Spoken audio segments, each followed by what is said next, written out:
Hi. We're doing tier lists again because I don't have any other plan because I wasn't planning on streaming today, but I kind of wanted to anyways. We have people here. Say hi.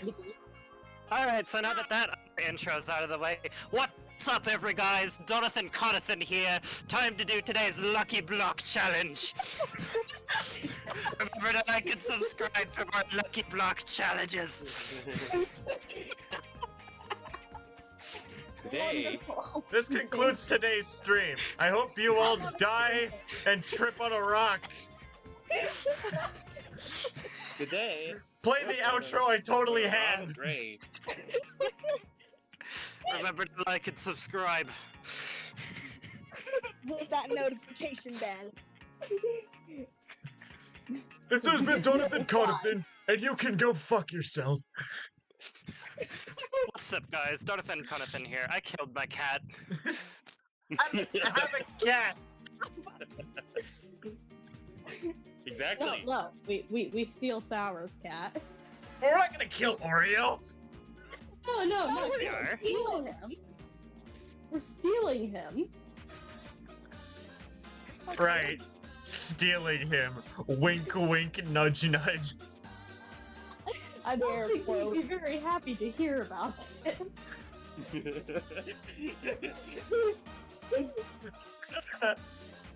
Jonathan here. We're going to go grave robbing. I already do that. That's no surprise to anybody. We're gonna sell this old lady's bones on wish.com. The Soul of Cthulhu? Where are we gonna find one of those? I have ideas. No. Denied. We don't do ideas.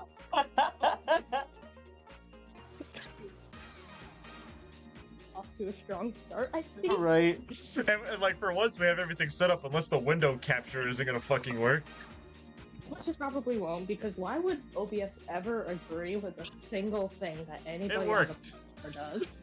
It's feeling generous today. We've been blessed by yes, God. I would be right back. Aw. Thanks, My Obi husband Satan. doesn't know what I do. But my husband is gone. I must kill Damn. myself. Wait, you can't now! Not on stream! Do it later. Your ass is gonna get demonetized. I My don't bad. get paid for this. And I don't want to get paid for this because YouTube fucking sucks. You I don't pay want people.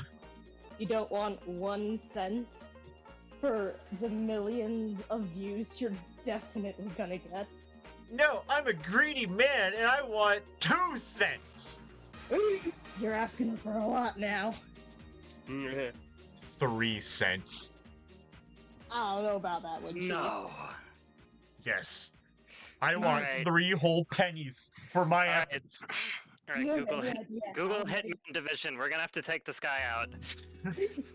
You know how many families we could feed with that. I need money though. Even though I already have enough of it that I don't know what to do with it. So I buy copious amounts of things and I stick them on my shelf. The happiness within your little nest of whatever mental illness you are currently harboring. I have a shit ton of plushies. They're right behind me. I got like But do you have a whole shelf of plushies that sit right above you while you're asleep? And it's Yeah. slightly slanted, like it'll fall off. Any well, it's not second. it's not slightly slanted, but there's like an entire like pile of plushies to the point where I had to start like moving it to the shelf below it. What's gotta up, every guys? Jonathan Conathan here. We're going to be doing a Funko Pop unboxing. Oh my god. I don't like Funko Pops, even though I have Me like either. 3. I have like 3 from when I was like 16, I think. Are Love you that. fair? 'Cause I- 16-year-olds are strange. Because I had like wait, I think I have like 2 Sonic ones. An Eevee. And something from a movie I watched. I forgot which movie and which character it was. But I have a shit ton of plushies. I have like DDLC ones. I see a Murder Jones one, even though I never watched Murder Jones. Either. Oh yeah, there was that one time when Terminal Montage released a Kerbo plush. So I have a Kerbo plush. It's literally just this fabric circle with a big smile on it. Amazing. I have 2 Plague Doctor ones. I have a couple of, like, content creator ones. I have Spamton and Jevil. I have a Lord X plush, and I learned only recently that it's a bootleg and not not officially made by the creators. Aw. Care though, because it still looks pretty good. He's still in that little wooden chair that I got from my art teacher way back when. He has never moved from that spot once. That it is his designated spot, and if you took him away from it, he'd probably curse you. You will suffer the ailments. I'm sorry. I also have a Hatsune Miku plush. There's the 7th Sonic plush I have. I know no one can see it, but like I'll post a community post about it or something so that people on YouTube can see it or something. I have U2s. I have a MatPat and Natsuki one. I see a 3rd one, but I can't make it out what it is from here. I have a crocheted duck with backwards feet. God fucking damn it. I have some I have a Nendroids. Siren I have Head some. plushie and a Sonic poster. That's all I got. That's amazing. I have a lot of Nendroids. Oh yeah, I have another U2s that's out of the box. It's pure vanilla cookie. Amazing. Wonderful. 10 out of 10. Would It's the recommend. only one that's out of the box. That's it. I didn't take the other ones out because Who Why put not? me in the bone zone? I always take my things out of the box. I think they Oh, look yeah. beautiful. I also We have love 2 it. signed. I have 2 signed pictures. It's of I think cotton. it's It's of Cotton Cookie and Demo and Heavy. Demo and Heavy. Yeah, Yeah. you showed me that one. That one's my favorite. Okay, I love Cotton Cookie and all, but that was my favorite. Those are my 2 favorite TF2 characters signed by the voice actor. Which is amazing. I think I only have one signed thing. Dang it. It's a signed football helmet because wanna I'm get- white. I want to get I want to one day, if like I luck out and I go to like a convention where Jason Griffith is there, I want him to sign my copy of Sonic Unleashed. As you absolutely should. And then like I have a copy of Sonic 3, like the Genesis game, not like the movie. Of course. If I see my favorite YouTuber Nick the Game Apologist, I want him to sign that too, because like he didn't have a hand in making it, but the video he made about the game reignited my love for Sonic so much that like anytime I play that game, I associate it with him. Oh, That is a wonderful thing. And then like if I don't think I'll ever meet him, but like I want MatPat to sign my YouTube's MatPat thing. MatPat was a legend. Honestly, I've tried to go back and watch the new Game Theory, and I find it boring. They're not doing anything wrong, it's just not the same anymore. They don't like have the same energy MatPat had. No, not at all. Like I at think all. MatPat at the beginning also kind of sucked. It took him a long time to get where he was. And he did ask for us to give them a chance. So that I we mean, did. I did watch some film theory videos and I like him. I don't. I like the film theory guy. I don't know about the rest of them. Tom is okay. That food theory guy is alright. I like the style theory lady. She's fun. I've never watched much of Style Theory, but I also have a Sonic watch. I also have a Sonic watch that. Oh yeah, I have a Choo Choo Charles plush because I backed the game up on like Patreon, I think, or something. I don't remember how I got that. Cool. amazing nonetheless. I think like they had a plush coming out for it, and I was just like, I have high hopes for this game. Yeah, I'll buy it. Because haha, put train on face, childhood brain rot. Oh yeah, and I forgot I bought these too. I have the official Friday Night Funkin' plushes because want that. I hate the fan community stuff, but I love anything from the official product because like it radiates such a really early 2000s internet vibe that you don't see a lot nowadays. Mm-hmm. It is very 100%. Newgrounds game. I agree with you.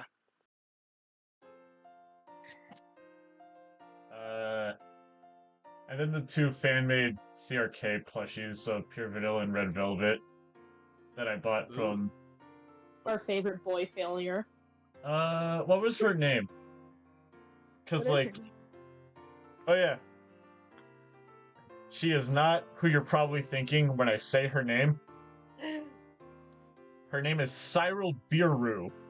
Not Cyril Wolf. Cyril Biru. Interesting. Hey, Cyril. Wow. Speaking of her. What are you guys It's talking we've about? been sitting here talking this whole time. We're streaming right now, and I've, instead of, like, doing the tier list like I said I was gonna do, I'm talking about my insanely large plush collection. Jesus Christ, I have a lot. Oh, And then... that's cool. And then the Veroska plush that I bought at, like, a third-party game Oh. store. You know, like those really grungy hole-in-the-wall places? Aw, Yeah. But we still love them. that's nice. Because, like, I will not give Vivian any of my fucking money because she's a bitch. But, like, I saw that and I was just like...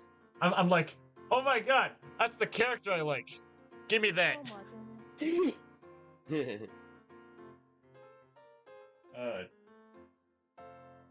Oh, so I got it here. I have a lit plush. Ooh, same. Her name is That's really Mittens. Aw. Oh, Mittens. mittens. Also, I just found some weird cursed art on DeviantArt. I don't know why. Oh but my God. This is the first one I just found. Oh yeah, I have many weird people on DeviantArt. I have two Murder Jones plushies. Again, even though I never watched it. I could see Uzi just collection. hiding behind the Serpello plush that I have. His head is fucking massive. Holy shit. I have He's- the Chill, man. He's staring at like the little fucking coffee air freshener that I have above my computer, and it's just like Oh. I have all 5 of the plushies. I have Pepino too from Pizza Tower. Pepino. Is it? And then like this isn't a plush, but like on it I have like this tiny canvas thing that you could like paint on. I never Ooh. painted on it, but it's just a random picture of Don, and it has an arrow pointed to him saying him. Him. It just says him. Him. It is him. Him Marone. And like this isn't on the pile, but next to it is like the first like hedgy quote unquote ref I ever made. I was so proud of it that I hung it up. But now that I look at it, it looks like shit. Why are your arms so long? Your shoes have a design on it that I do not like. You look too lanky, child. You need to be stubby and your arms and feet need to be oversized. That just means you grow as an artist. That's real. I tried like modeling him after like the Sonic CD intro because I remember there was a reference sheet. I was just like, oh, I could probably like use this to draw a Hedgie because I've never like properly drawn him before. I hate the design I put on his shoes. They look like I was trying to make him look like Don's, where like one part was one color and the bottom part was another. And he had like a little design on it that I can't make out what it is from here, but it looks like a circle with a trail on it.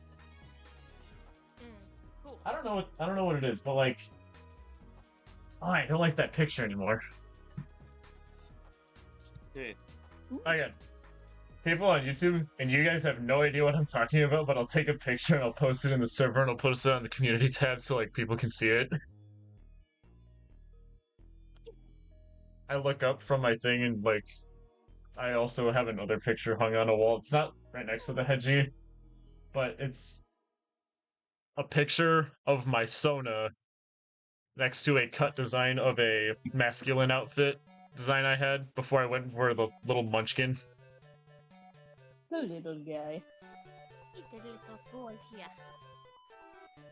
I think with that Hedgie ref picture, I was intending on drawing the rest of the floor, and like, because I have a railroad crossing sign above my bed. And like, on each of the 4 like spaces in between, I was gonna put the other ones, but I just never did it. I also have a railroad crossing sign in my room. Why Am are I- you back to stealing railroads? I have a stoplight. in here. I can't I confirm also- that. That Friday does in fact have a sublet. I think I've seen it before. I have a shark. I also have a shark. I have a Cool. sign that my dad stole and he gave it to me. I have like this warhorn thing that I got at like this Norse convention I went with Kip and Citrus. It's just sitting there, and then there's a tote bag that I got from Plushy Dreadfuls. I actually have the plush that I bought from it right next to me, along with the shadow plush that's just hiding in the corner. Oh, there's my 3DS! I have one, but it's dead, and I'm gonna give it to somebody to hack. You will not be disappointed with the results, trust me.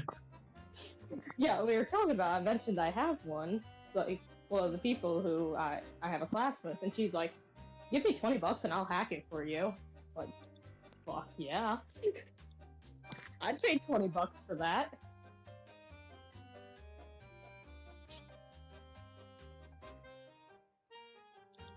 It's always ethical. Always. It is a victimless crime. What else do I have in my room that I can just talk about? I have a big-ass Pac-Man pillow that I stole from an arcade. Amazing. I use stolen heavy quotations because the door that like you unlock and push it in, it was like keeping it open because I think they tried closing it and they just never double checked. And I'm just like, this is mine now. Don't worry, I'll close the door for you. Picture of George Washington on my wall. George Washington. He just said this. I have a shit ton of Sharpies in my room. Holy shit. Sniffable. Why do you have so many Sharpies? At my job, I have to mark the loads I straighten out with my initials and the number it is. And so I just leave them in my pocket. And oh, I know that person. Real charity hours. Huh? Your significant other is here. I didn't know that she was... Okay. Hi, Jin. I think that's June. Yeah, that's June. Oh, hello there. We have gotten absolutely nothing Hello. done. I mean, this is kind of what chill streams are, is just stupid banter. I know, I just think it's funny that we haven't Talking even like a started. bunch of nonsense. We're just busy talking about Doing plushies nothing. and our very neurodivergent collection. Stolen things. I also have a bunch of stickers all over my desk. I also have a bunch of stickers. What do you have in your Cool. stickers? I have many stickers. I should get notified because of BLS, that's why. I got like a 500 pack of Genshin stickers and they've been sitting in my closet for a year. I have this bag that like the FNF plushies came in that I just stuck all my stickers into and other miscellaneous stuff that I don't know what to do with. I got like a sticker as like a bonus from a makeshift plushie delivered, and I haven't used it yet.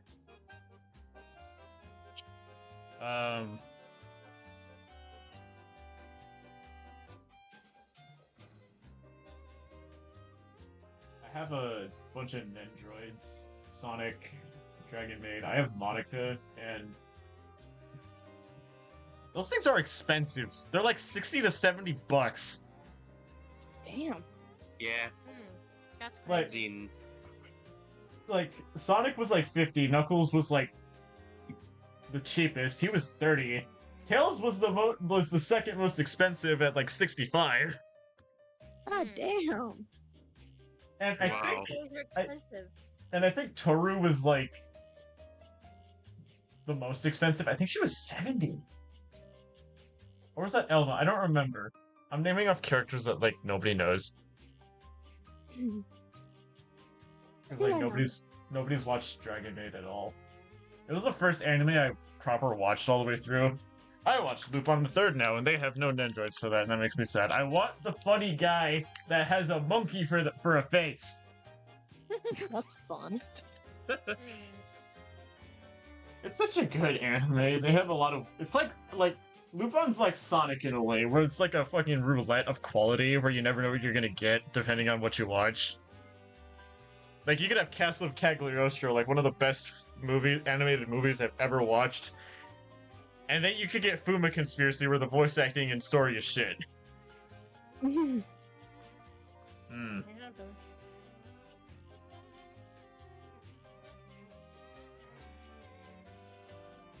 Alright, last yappage about shit I have in my room. Under my desk I have a pin board with all the pins I've accumulated. I just have a bag of pins. I have, like... Wow, I am a shit Sonic fan. I only have 4 Sonic pins. How dare you? I Crucified. assure you that purchasing random junk that corresponds to your blurbo does not make you a true fan. I know. I have 70 Sonic plushes, so that makes up for it. 70? Crucified immediately. That's a joke. I have Deltarune pins. I remember putting Chris on like a purse that I have, because fanboy moment. But I don't have much game merch. I have the banana peel from Mario Kart. I think that's it. I do have those game theory pins that came out when MatPat was retiring. I have that one where it's like a spinner. Played with it a little bit right now. I have like... I have one of Blitz. Back before I knew Vivian was a piece of shit. So I'm not too proud about having that one. It's insane. He's just sitting there in the corner by himself. Everybody else is like grouped up. Everyone else is like grouped up on one side. And then there's just him, just sitting there in the corner. Oh wait, I have Moxie too, but he's like scratched up his shit because like I remember like on like an old purse that I had, they would like keep falling out. And he got stuck at the bottom of my shoe. And it didn't poke through, but I didn't realize until I started hearing like Yes, you can make that an emoji. I accidentally threw my phone, I'm sorry. I heard the sound of like scraping metal. I'm just like, what's that noise? I look under. Oh look, there's Moxie. I thought, cause like I looked at my first. I'm just like, I'm like shit. One fell off, and I like stopped walking, and I'm like, where'd it go? I like retraced my steps for an hour, and all of a sudden I hear the metal scraping. I'm like, oh, there he is. Lore accurate. Lore accurate. That's what I said. Mitchell getting by himself and Moxley getting crapped on. I also have a Kirby one. It's just Kirby. Love Kirby. Always welcome to have Kirby. Always. I'm gonna go somewhere else. You all have fun with your tier lists. Alright. Bye-bye. Bye, Friday. Take care. You're awesome. What else I miss her. We have lost. We are not doing this on stream. Oh, but guess what? What? I miss her more than you do. I'm gonna. You're gonna what? What are you gonna do? I'm gonna do something that you two aren't gonna like. Oh my god, that's And that terrifying. is. What's up? Oh. Hey, Sai, can you do me a favor? Yeah. What? Oh, I thought Never you mind. I'm said- not gonna do that. Oh. Never mind. Don't worry about it. Probably What? be What? torturing What? Mate? yourself. Wait, what's wrong with What? you, mate? Don, guess what? What?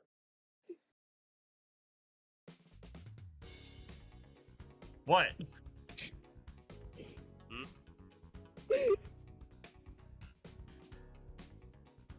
I'm not doing this. I'm just gonna. What is even happening in this matter? Don't you want one? Wah, wah, wah,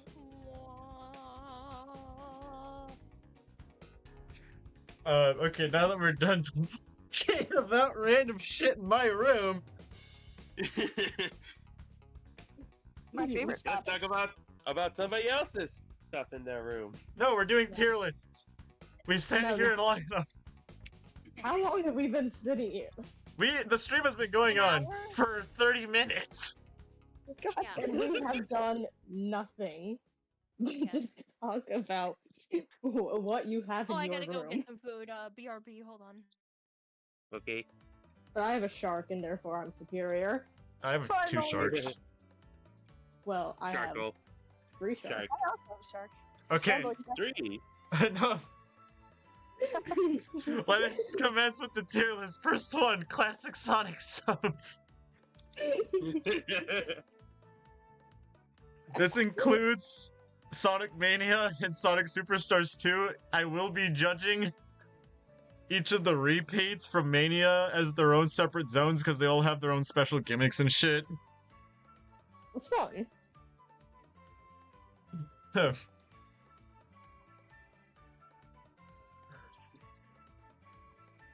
But do you have a favorite one? It's all of the classic Sonic ones. There is my favorite. Yay.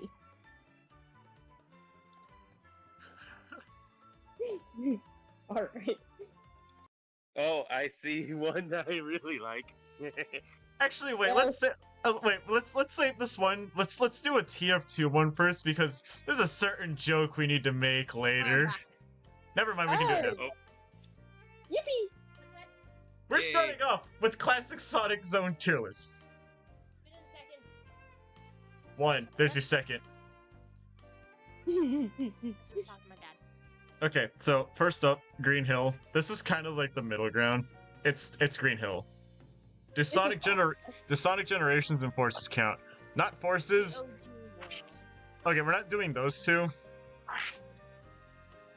I'm not doing Forces because like it has Green Hill. It has like all the repeated zones like 7 times.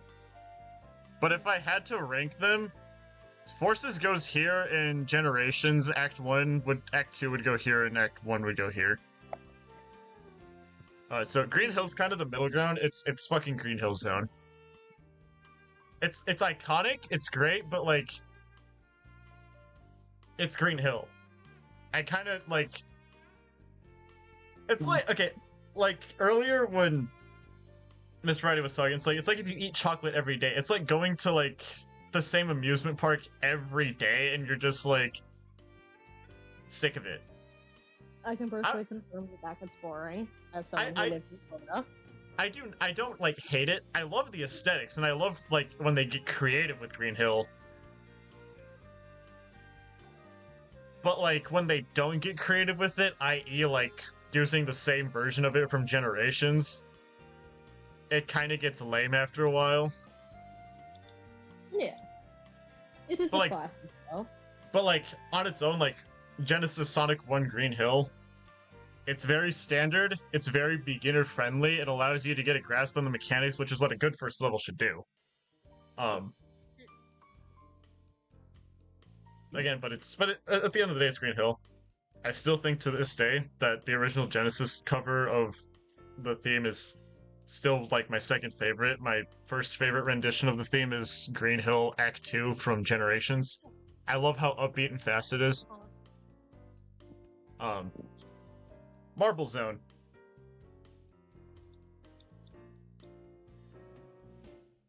Agreed. It really like slows the game down to a crawl, like using really basic platformer stage design. Kind of basic and forgettable. Yeah, I like it. I like the music and I like the backgrounds and the aesthetics. But like if they got more creative with how they could utilize Sonic's speed and like momentum mechanics, I feel like it would have been a better zone.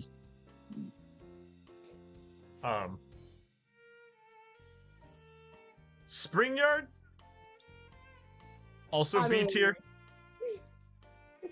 That's the name of the server we're in, by the way. Definitely wasn't my idea, because I like the name of that level. What What was it originally going to be before Spring Yard? I don't remember. I think I was gonna call it like Platinum Sakurai or something because I wanted to like base it off of BLS, where it's just like thing, but like color that isn't the name of that, and that would sound cool. But like the Spring Guard sounds ambiguous and it's cool. That's why like the icon of our server isn't like my character or something, because it's kind of for all of us. Yeah, it's not one person's place. As for the zone itself, it's zippy, it's fast, however it can get claustrophobic in areas where it really shouldn't be. It's like they wanted to redo what they did with Green Hill, but they kind of fumbled it a bit. I still love it as a zone. I just think that it's a little too bouncy and zippy to the point where you can't, like, get anything done in it without sheer chance. I've clipped into a wall once, and I know there are areas where you can walk into the wall to find secrets, but I clipped into the wall once, not on purpose, and I tried replicating it once, and I could never do it again. Oh, clipping my beloved.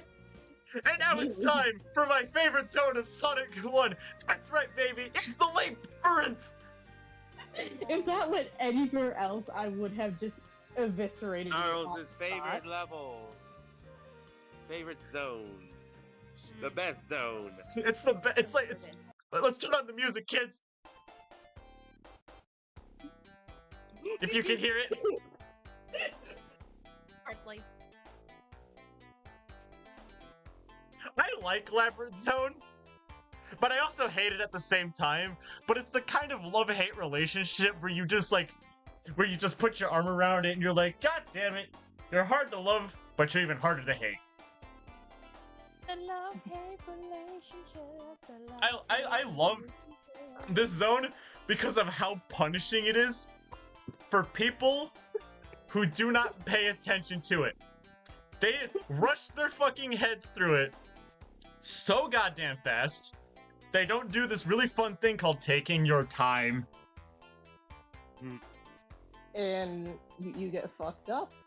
You gotta pay attention. You gotta pay attention to the traps that are coming to you. And in one of the acts, you can just skip the entire thing in general if you're smart. It's easier nowadays because you have like the spin dash and you can jump the gap. But back in the day, you had to get like momentum and then jump at the pixel perfect right time. You could just skip like 80% of the zone. Unless you cheat. My favorite. I can't believe that. Slow turn to the pink woman in the room. I don't know, man. I feel like There's also- I there's feel like we might have a there's- cheater amongst us. There's two of them. Sonic 1 level select code. Does this look familiar to you, Sai? Stop. Does it look familiar? Ladies and gentlemen, sibling energy right here. No, I'm just fucking with you. She did it legitimately and she did it on stream, so I just like tugging at her tail about it. Yeah, sure. Because guess who could do it on their first try on some playthroughs?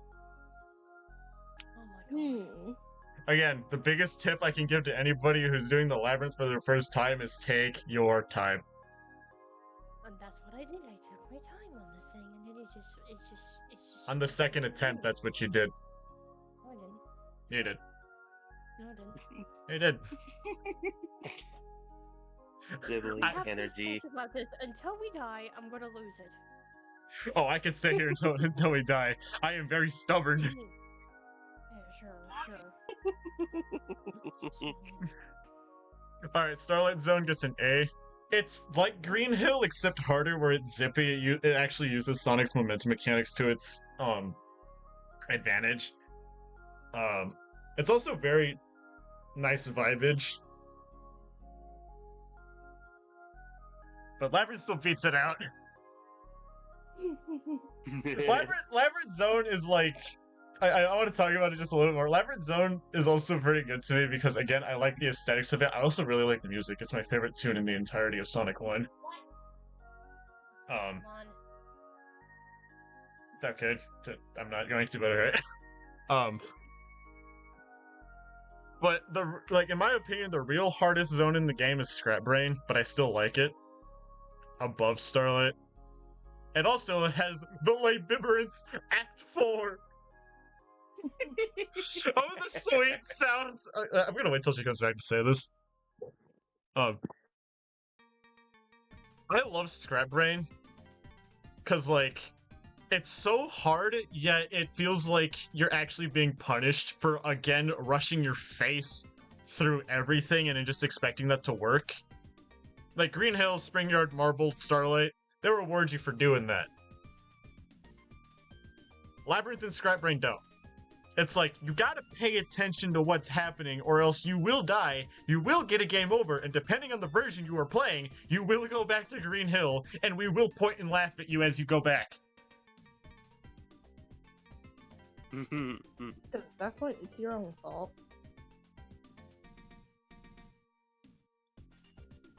Also, the music's pretty good. It's like my third favorite track underneath Green Hill. I always wondered why it was called Scrap Brain, though. But I feel like it's just like what Eggman called the place. They're sitting there just like, ah yes, my Scrap Brain zone. That sounds like an insult.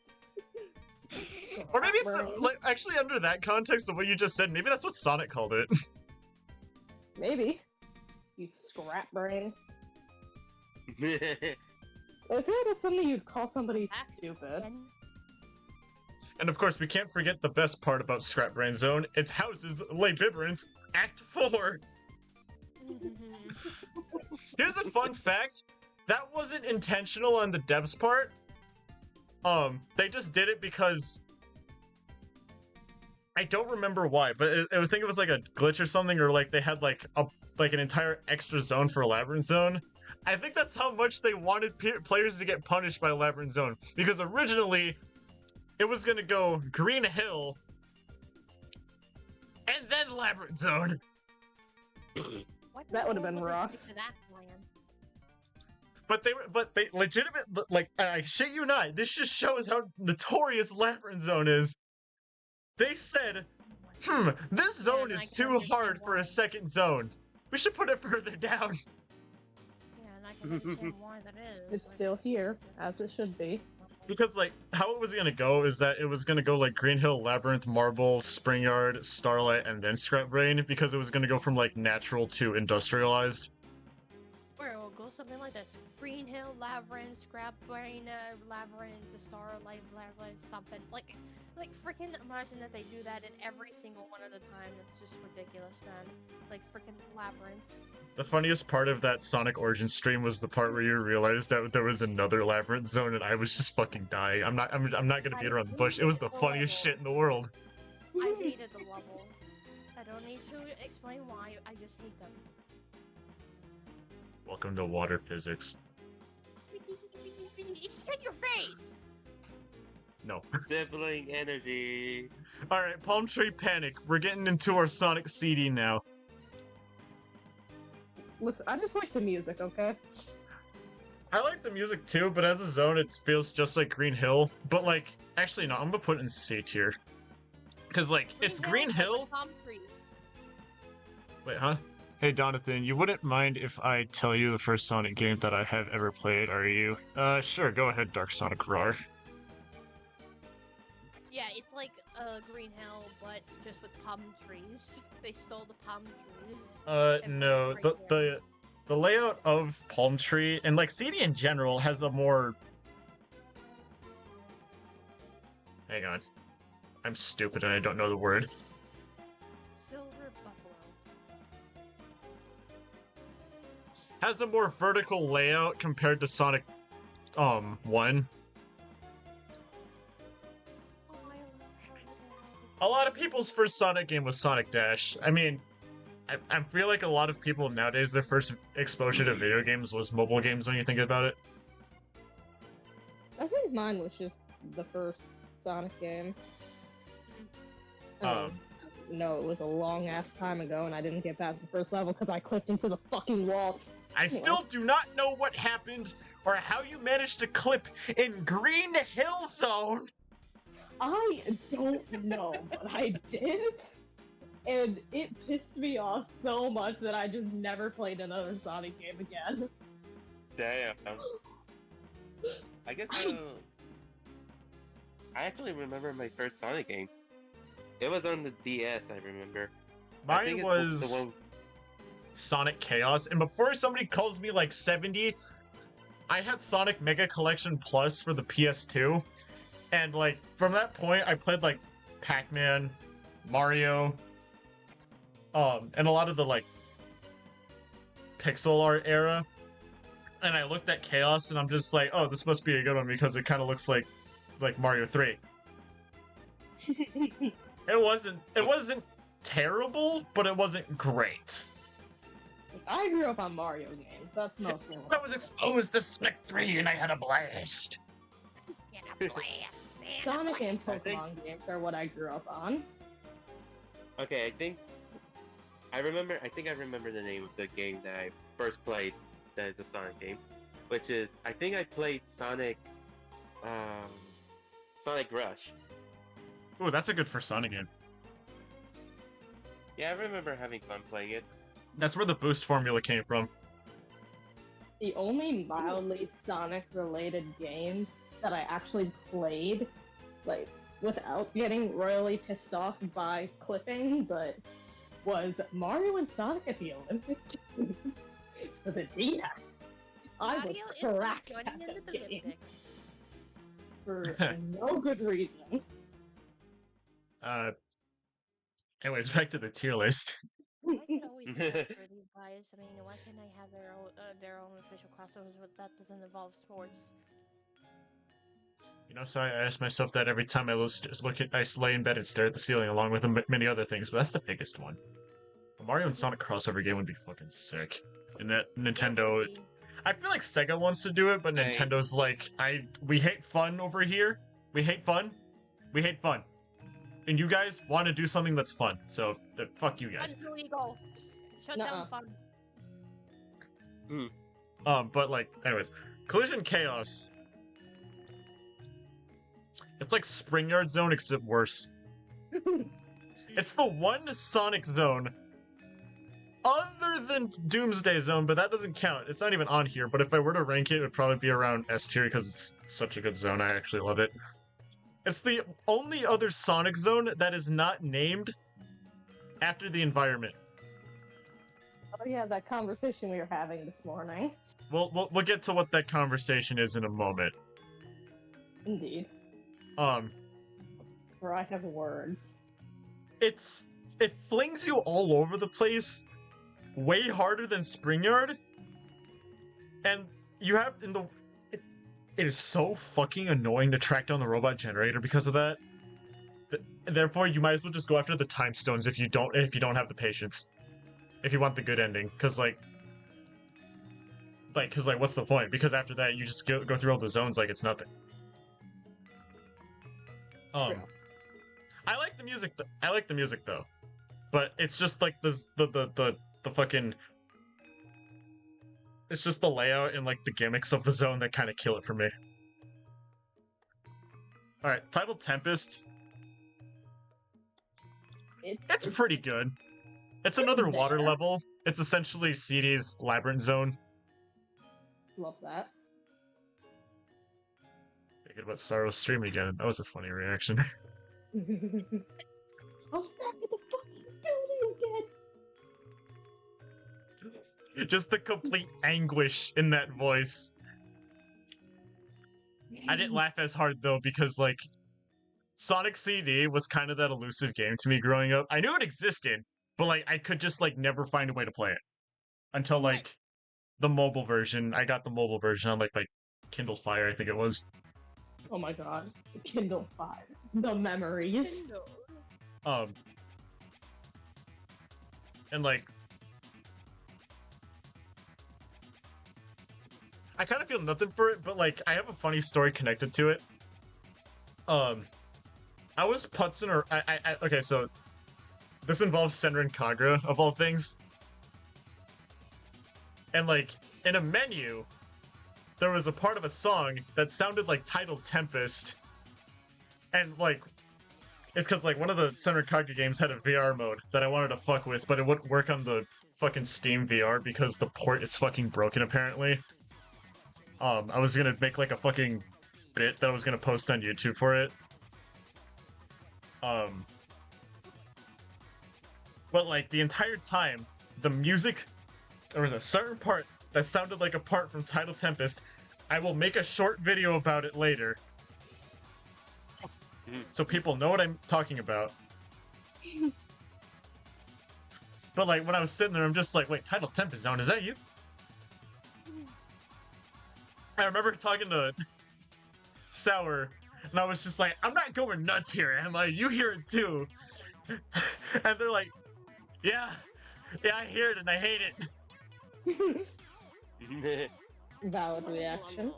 Here's a fun fact, in like some countries, Sega distributed Senran Kagura. That's a great idea. I find that really funny. Quartz Quadrant. I love this zone. I love the music. I love it more than Labyrinth Zone, actually. It looks pretty good.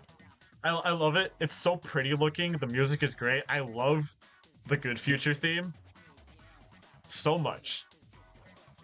I also love the gimmicks. There's like these little like treadmill things. The boss is kind of stupid though. It's dumb. Cause like you hit him once and you can't hit him again, but like what he's standing on will slowly shred away on the treadmill, and you just gotta avoid really easy to avoid projectiles. It's just like, Eggman, you're just a fucking idiot, dude. You're supposed to be smart. I like Wacky Workbench a little bit because its gimmicks are kind of like, I'm gonna fling you everywhere, but I'm gonna do it in a fun way where you can use it to your advantage. But what I don't like about this zone is one of the robot generators is hidden in such a dog shit spot. You have to go up to like these like piston things and let it crush you. And it'll send you to an area where it is. What idiot would allow that to happen? And you don't know which one it is. So you just kind of got to be like, is this it? Nope. Is this it? Nope. Is this it? Oh, there it is. I have no idea. Like, Oh. like what kid back in the day is just going to allow that to do that? I didn't even know that until I accidentally let it happen to me. It's the same equivalent to like jumping into a bottomless pit, which sometimes is like, yeah, you gotta go against logic sometimes to do it. But it isn't like Mario, like modern day Mario games where you can like slide down the wall. So like if it isn't a secret, you can jump out using the wall kick. No, this is like crush. You get crushed and nothing else. That's it. You're dead. Bye-bye. It looks good. I like the music. It's just that one part that keeps it from being A tier. We'd be dancing on the Stardust Speedway. Dancing on the freeway. Best level layout. Best music for both good, bad, present, and past. It is my favorite zone in the game, and I can see why so many other people love it.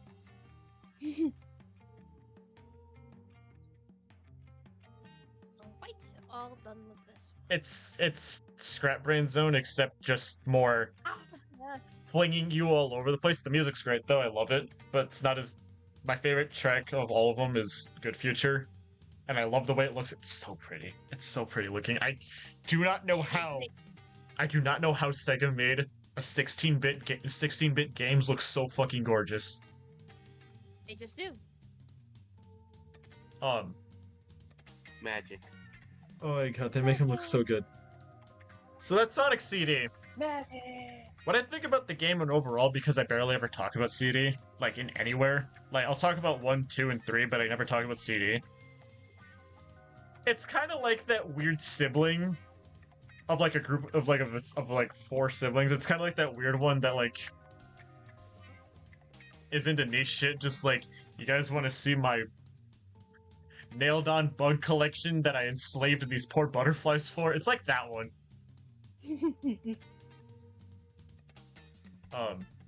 If you are one who does that though, no judge. Just make sure they're dead first so they don't have to feel the pain. On to Sonic 2, we got Emerald Hill.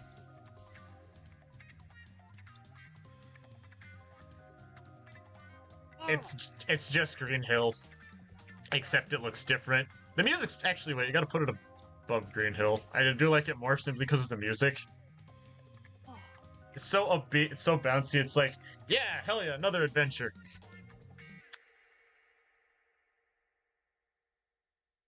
That's all I really gotta say about it.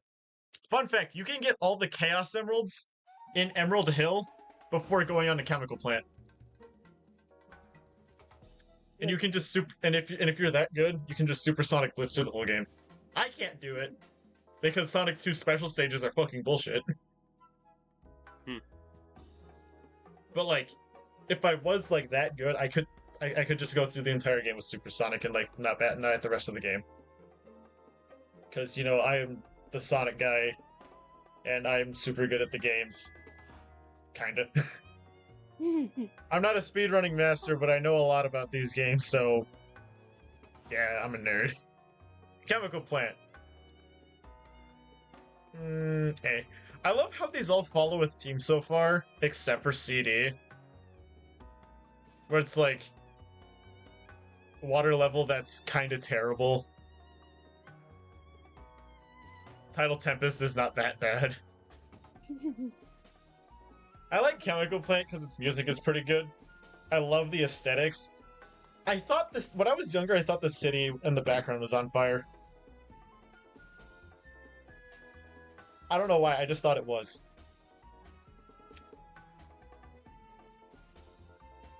As for that one part where you're forced to go up the part with the water rising, you can skip that part if you time a spin dash right when the water rises.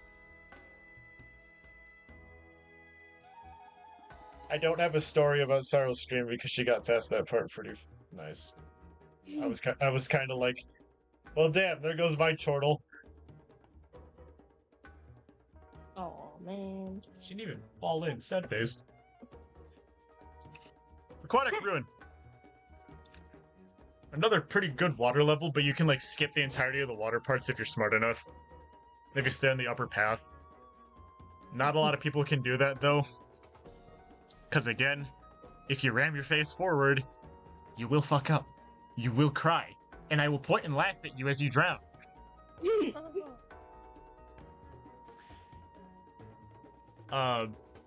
has like really annoying badniks though, where like these weird fly things that'll like hone in on your position and they just like appear in the worst spots possible.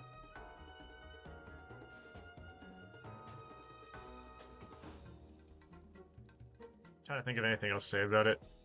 I have nothing to add. Oh, also the music is pretty good. Yippee. That's about it though. It's just Aquatic Ruin. Now, Casino Night. Gambling. Good. Good placement. Simply because of the fact that that is the first exposure to gambling I've ever had. And trust me, I'm fine now. Because I gamble on video games, not real life money. Because I'm smart. Not a fucking dumbass. If you put it anywhere else, like, how dare you disrespect the gambling? Every kid remembers the first time they got triple Robotniks. and the mental anguish of all the rings they've accumulated just dissipate. I started crying when that happened because I had like 250 rings and I'm just like, I'm gonna get 300! And then I saw it. And then you gambled. I actually started crying, this is not a joke. I was a little crybaby back in the day. Wow. First, My mom's nickname to me was literally Choni, which means crybaby. my Oh first my god. exposure to gambling was Luigi, you know? Yeah. Alright, Hilltop Zone. B tier. It's a claustrophobic zone that's kind of wacky, but I like it purely because of the music and the aesthetics. I love being above the clouds, but you're still on solid ground and not like flying or something. It looks so cool. I wish it was a zone that got manified because it would have and I'll talk about what I mean by manified when we talk about Sonic Mania zones. I kind of wish they did, because it would have been something like we could have done something really cool, like go into caves, go under the clouds, and maybe see what's under there. Maybe like a big rainstorm or something that's happening under there because there's so many clouds. It would have been, I think it would have been cool. I don't like Mystic Cave. It's claustrophobic, it's weird, the music kind of sucks. There's that pit where you can get stuck with the spikes. So if you have Supersonic, you gotta wait that out. Yay! That sounds painful. Obviously, in like newer versions, like Origins and the mobile port, you can go to Hidden Palace. I'm gonna put it in high B tier purely because I'm kind of split on it. There's two versions of it technically. There's the original beta version with the cool with the really cool music. I think I have it on my playlist. Let me see. Do I have it? A little doll on my Karami. No, I don't have it on my playlist. Diggity darn. Oh. And I'm too lazy to look it up, so. 1 second. Yeah. But on the other hand, there's like the reintegrated version where it's like it uses Mystic Caves as two-player theme, which is a good theme. But I feel like they should have went with the original beta version. It would have made it like so much more mysterious and impactful. Like, oh, I found a secret. I shouldn't be here, but I'm gonna be here anyways. Hidden Palace, when it was a beta, was originally gonna be a place where you go after you collected the Chaos Emeralds, and you would have unlocked Supersonic there. But like how you unlock it nowadays is that spike pit that I mentioned, where you get like just infinitely stuck, unless you're playing as Tails or Knuckles in like the modern ports. Then you can access it, but again, it's less rewarding because of the music. It doesn't hit as hard as like, oh, I found a secret. It just feels like, oh, it's just another part of the cave, I guess. Yay. Just hands. Oil Ocean can go suck a dick. I hate Oil Ocean. What's that thing? Hold on. What's that term called? Mario 64 negative. Yeah, there we go. Y'all ever heard of negative emotional aura? No. It's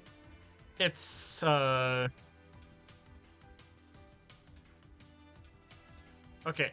So like, you ever play that? You ever get? Let me put it in like the best way I can put it. You ever get to that part in a game where you just kind of want to stop playing? Oh, yeah. Like, Yeah. It's always that one part of the game. It's like no other part, but it's that one part where you're just kind of like, I kind of want to stop playing. That's what Oil Ocean does to me. I hear the music and I'm just like, can I skip this zone? It's not that like it looks good, but like I just get there and I just kind of want to stop playing at that point. It's not because I'm tired. Like, I'll get through Mystic Cave and like I'll be like, fuck yeah, next zone, and then like second Oil Ocean hits, I'm like, I don't want to play anymore. I just don't want to be here. And then I get to Metropolis Zone, and then I'm just like, actually, fuck Metropolis Zone. It's just shitty because it's too difficult. Okay. I got nothing funny to say against Sai this time because I hate it just as much as she probably does. Metropolis Zone is so terrible because it's traps and gimmicks. Just complete disrespect for your time. I've time overed like 3 times. Recently. What I mean recently, I meant like a year ago. But like, Yeah. at like my peak Sonic performance is what I'm talking about. Even with Supersonic, this zone is fucking awful. And that's saying a lot, because it's Supersonic. You're invincible, you're faster. Oh, I fucking hate the bandits in the zone too. The Astros, the Slicers, the fucking crab thing with the wonky ass hitbox with its attack. It's just awful. It's just like, oh, why don't you do your take your time strat that you did earlier? Even with that, it punishes you. Oh, you want to have fun? Why would you ever consider such a thing? Skychase Zone is also kind of It's an auto-scroller, which is a crime against space-time in Sonic games, if you ask me. Fair enough. You're meant to go fast, and I can't go fast in this level. If they took away the timer, it would have been fine, because then you're not being scored based on how fast you're going. I feel like it, like... Okay, so, like, it shouldn't... The zone score should not be based on how many, how long it took you. It should be based on how many rings you collected. Because that makes more sense. It's a fucking auto-scroller in a Sonic level. Like, I like it aesthetically. The idea of flying through the air on the tornado sounds amazing. It's just not amazing here. It's just kind of boring. Personally hate auto-scrollers in any game. All my homies hate auto-scrollers. As a kid, I loved it. Like, I would muscle my way through Oil Ocean and Metropolis just to get the Sky Chase. But, like, now that I'm more aware of, like, how Sonic games work and shit like that... 5 times the magic number. It doesn't hit. It doesn't, no. Wing Fortress is a zone I like to call bottomless pit with a few platforms. One fuck up on a jump and you're just dead, because, like, there's nothing saving you down there. A lot of kids probably game overed at this part. What's wrong with you, sweetie? Cat's acting nuts today. I saw this one video where this guy was at 1 life. He almost was at a time over, and he got to the end of the zone, and the game was still playing. And right as he was about to get to Death Egg Zone, it times over, game over, back to Emerald Hill you go. That's horrible. Oh my god. Oh boy. Oh my god. That is the biggest fuck you in the franchise. I don't care what you say about Sonic 06. I don't care what I say or anybody says about Sonic Forces. That is the biggest gangrene-infested middle finger I have ever seen the franchise do. And it's not even intentional. Damn. Oh my god, I saw that and I'm just like... I mean, obviously it was probably staged. Because Wing Fortress does not take 10 minutes to do. But like... Still, like... Can you imagine, though? The anguish that you could feel. That would be beyond anything any human has ever experienced.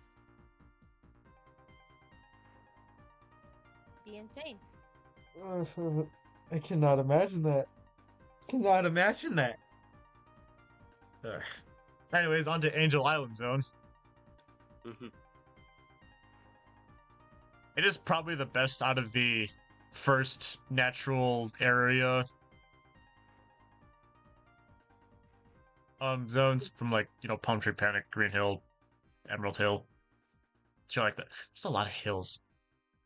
Green Hill, Emerald Hill, Hilltop. They like their hills.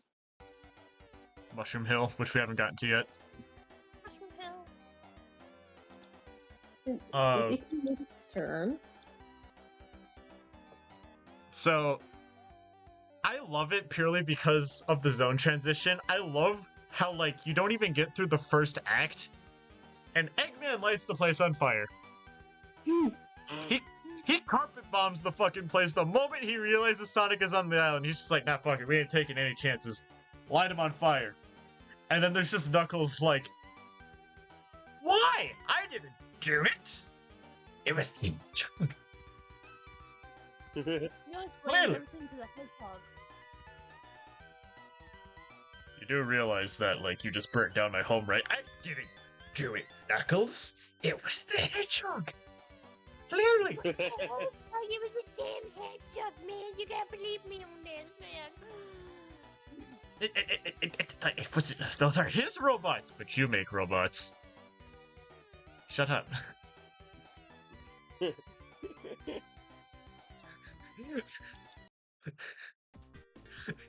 Shut up. I'm smart and you're not. Just stop talking. Shut up. Shut up.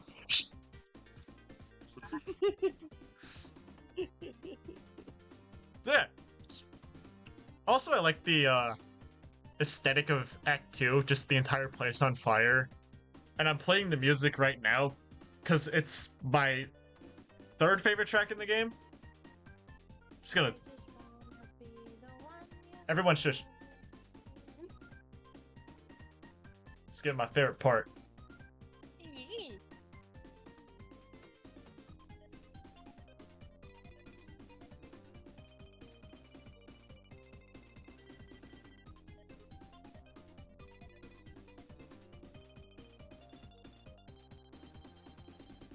That's my favorite part in the track. Amazing. Nice. 10 out of 10. Would recommend. And now, dear people within the voice call, and Dark Sonic Roar, you can chime in on this too. How would you pronounce this word? Is it Hydro City or Hydrocity?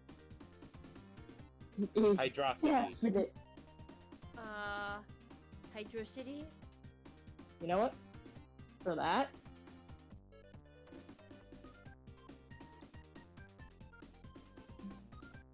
To the bone zone with thee. linguistically speaking, hydrocity does not make sense. It doesn't. No other word. No, not just in a Sonic perspective, but also linguistically speaking, no word that has the full word hydro in it pronounces it without saying hydro. Hydrologic. That's how you say that. You don't say hydraulic. It's hydrologic. That's how you say it. So why would that be pronounced that way? I can't even say it now. It's Hydro City. I don't know, dude. So, like, even outside the context of Sonic, it does not make sense. It doesn't. Okay. I want to yammer a bit about, like, on a contextual Sonic level. Based on what it looks like, and on Sonic zone naming schemes, it would not make sense to be called Hydrocity. People are like, oh, it's called Hydrocity because, well, there's water and just it's a fast zone, it's a high velocity. It would make sense. There is no zone other than Collision Chaos and Doomsday Zone that talk about the level's gimmicks, or how fast you're going, or the scenario. The only one that breaks that is Collision Chaos. And that's it. That's it. That's the only other zone, other than Doomsday. But I'll talk about Doomsday in a second. Hang on, I'm gonna... So I gotta go. See ya. Bye, Sorrow. Have a good Okay. day. Bye-bye.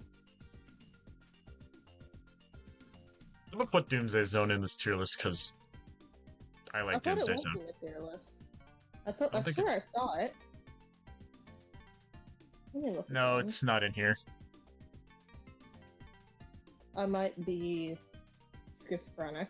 I thought it was too. Hang on, I'm gonna make it its own, like, area or icon or whatever. I gotta find a good icon. It can be this the side of the egg robo.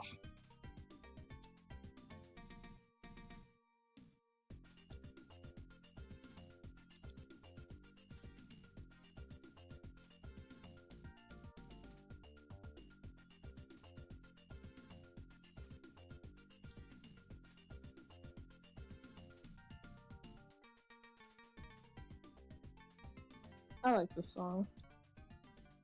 It's the Sonic 3 file select. I know, and I like it. Yippee. There we go. There's Doomsday Zone. We'll get to that in a second, though. It does not make sense because Sonic Zone naming schemes typically go off of describing the environment. Green Hill Zone has green hills. Emerald Hill has, well, still green hills, but emeralds can be used as a color of green. Marble Zone, it's safe to assume that the rock is made out of marble. Oil Ocean has, well, oil, and there's a lot of it, so you could probably say it's an ocean. The Labyrinth is a labyrinth. The Chemical Plant is the chemical plant. Starlight, there are stars in the sky, and there's lights, because the overhead city-type lighting fixtures. The Hidden Palace is a hidden palace. Spring Yard is, well, there's a lot of springs, and there's a lot of grass in the background, so Spring Yard. It's not a cult, it's a yard. Like even the ones that are like even the ones that are like based on like Eggman ones, like again, the Scrap Brain could either be like what Eggman called it, or the one I like better, Sonic called it that. And the Metropolis Zone, Eggman probably called it that. It's the location. That's the name of the location. Everything else might have been like what Sonic called it. I don't know what he was thinking with this one. I like this song too. So, from a naming scheme standpoint, it does not make sense to call it Hydrocity. Well, what do I think about the zone? I love it. It's my favorite water level in the saga. Next to this one. The music is perfect, the gimmicks are amazing, it is what a Sonic water level should be. They perfected it. After 3 tries, they got it. They got it down and they did it amazingly. You dip in and out of the water. You run on top of the water. You go left and right. You have so much to do while the banger tunes in the background. It's just a hunch, but I think you like this level. Marble Garden can suck your dick, though. It is, like, okay, so you go from Angel Island. It's a good starting one. It makes you get used to the mechanics and shit like that. Like, again, any good first level should. You get the Hydro City, they dump you into the water, they have you get used to the water mechanics, and then they let you have at it. Marble Garden slows you down, and it's a claustrophobic zone. It's literally like going from Green Hill to Marble Garden to Marble Zone. I see what they did there. I don't even like the music all that much, but I don't hate it because I think it looks okay. I like the ancient ruins aesthetic it has. It has a lot of fucking spikes. Man, the echidnas really like their spikes. They even put it on their gloves while they were at it. Pokey pokey.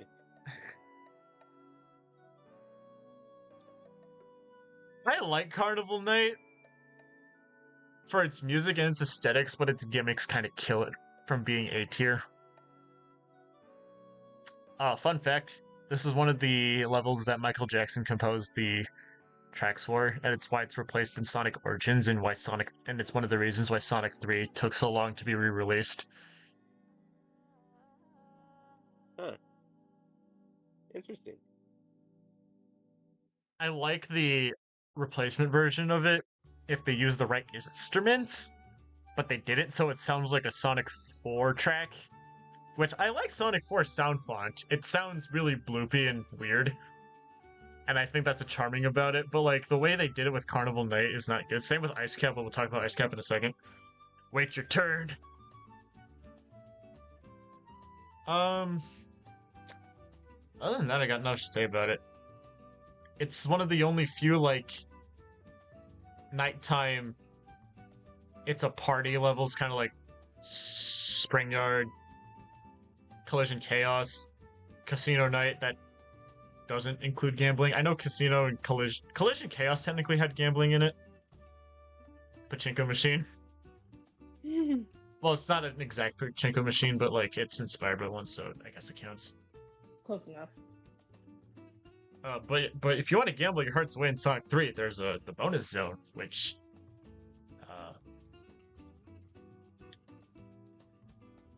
fun fact, I actually made a mod for Sonic 3 Air where it replaced the slot icons, and I had my characters and Cyril's character, and like 2 others who I don't want to talk about because I don't like them anymore.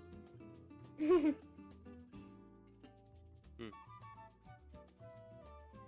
and green, that's all I'll say. Like Dawn was Sonic, Lance was Tails, Amber was Knuckles, Florus was Eggman. I'm talking about my characters on stream and nobody knows who they are. I'll probably make a community post about that too at some point. Or you can check out my DeviantArt if you want to risk the weirdos on there. So yeah, I have a mod. I also have the mod that like reincorporates the supersonic icon. That was Sai's character, and Hedgie was the jackpot, or was it the other way around? I don't remember, but I knew there were those 2 like gives you. All I know is that Hedgie and Sai give you a shit ton of rings. Yeah. I just kind of found these floating in midair. I don't know what to do with them. Here, have them.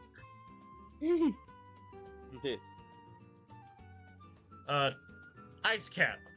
Another Michael Jackson composed zone theme. I love how beautiful the zone looks. I keep saying that, but it's true. All of these look aesthetically pleasing. Except for the ones down here. I'm gonna move Metropolis up because it still looks nice. Same with Mystic Cave. These 3 kind of... and Oil Ocean. These 3 look fine. These 2 are... This one's bland. This one's just kind of all over the place. The game could glitch out and Collision Chaos would look the same. Ice Cap has such a pretty theme. And ice levels just slap in Sonic games. Real. I love ice levels in general.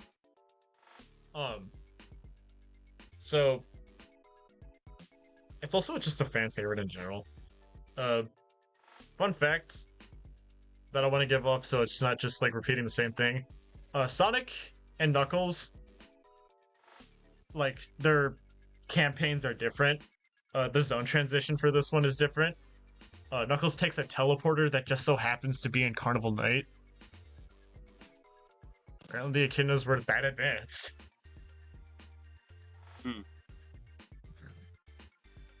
Now, I love Launch Base Zone. I love it so much. It's so impactful. Sonic 3 and Knuckles in general is really good at the show don't tell storytelling.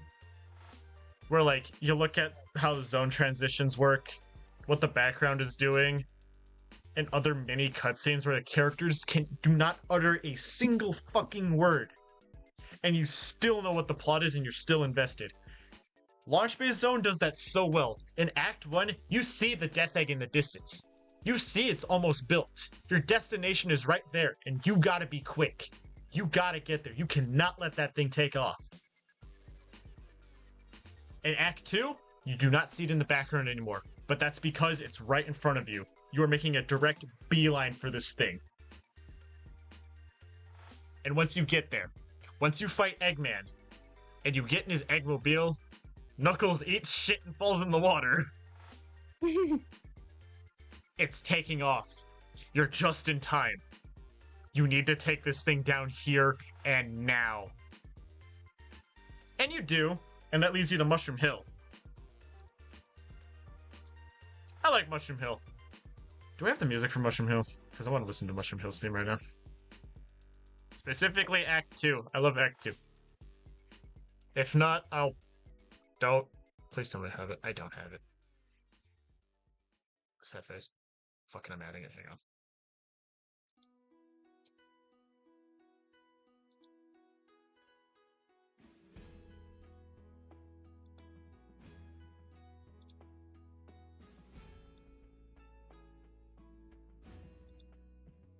That's how everyone's dead.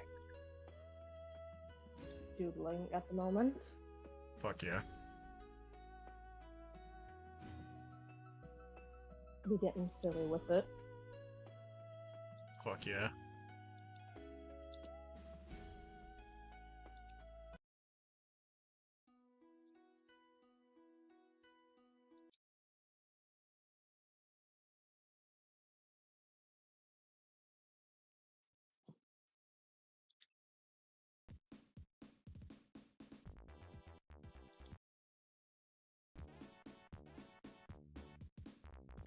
so bouncy sounding.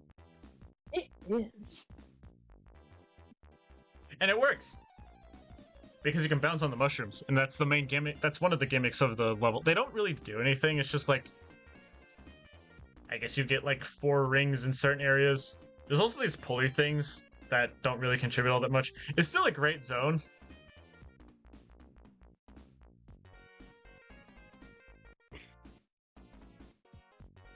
But it's one of the hill zones, but it's probably the best one out of all of them. Purely because of how unique it is. Because it's not like, here's another field or forest where the hills just happen to be green. No, we got mushrooms this time. And mushrooms are cool. I love mushroom aesthetics. I have a mushroom cap hat. As do not- you absolutely should. I don't wear it because it looks stupid, but I just like the fact that I have it. I will be stealing it from you post-haste. I also have these two. We're talking about shit in my room again. God damn it. I also Welcome have back. these. I also have like the two like, you know, like back in the day, where like you would go to like stores and they had like these video game themed candy tins. Yes, I love those. I have the green mushroom and the red mushroom.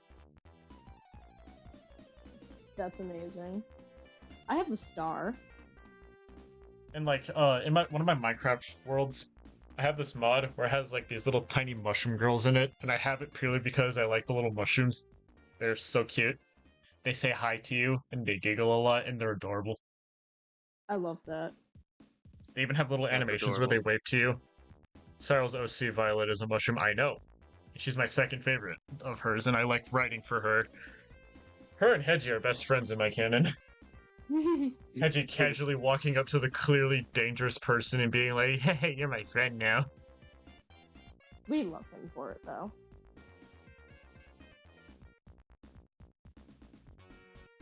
But yeah, I like mushroom aesthetics. They're so fun. This is Act 2, by the way. This is Act 2 Steam, and I love it so much. Just take a second to listen to it. I am.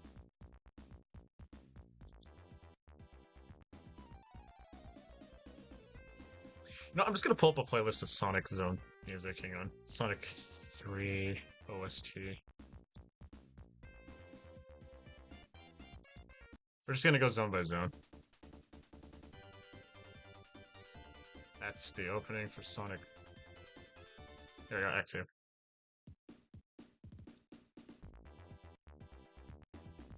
If it isn't obvious, Sonic 3 is my favorite out of the saga. It's also my second favorite Sonic game of all time. I want to be a bit of a music nerd here because I really like when music tells a story too. That beginning part where it like trickles down in the melody could be an indicator of the Death Egg falling, and I think that's really fucking cool.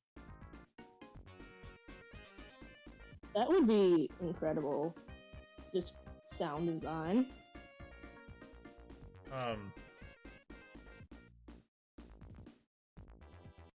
It's kind of like, the Death Egg fell, we're in a new spot. We are not done yet, keep trekking forward. That's why it doesn't sound all bright and happy like Green Hill, Palm Tree Panic, or like, even Angel Island for that matter. It's like, we're in a new place, we do not have the Chaos Emeralds anymore if you're playing Sonic 3 and Knuckles. Because at the beginning of Act 1, they take it, and now you can get the Super Emeralds if you do 7 more special stages. You can unlock Hypersonic. I'm pretty sure everybody knew that at that point. Like, if you're a Sonic nerd like me, but like, if you didn't, there's the information.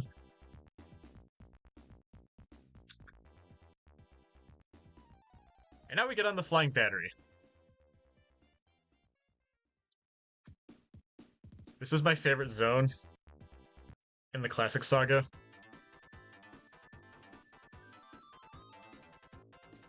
I love airship aesthetics so much.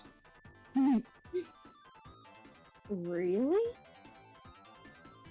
Running around this big ass airship.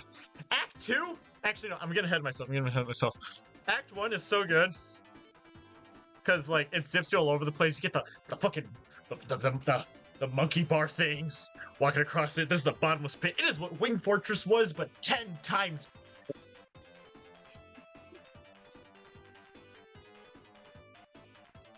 And then Act 2 hits. It just slams into just like we're in it now. We get through the fucking zone. And in the background, you can see like animal capsules. Like, is this how they're distributing them? Is this where they keep the animals when they get captured? And you like open them. They either have badniks, animals, or fucking rings for some reason, or they could be springs. And like at some point, oh wait.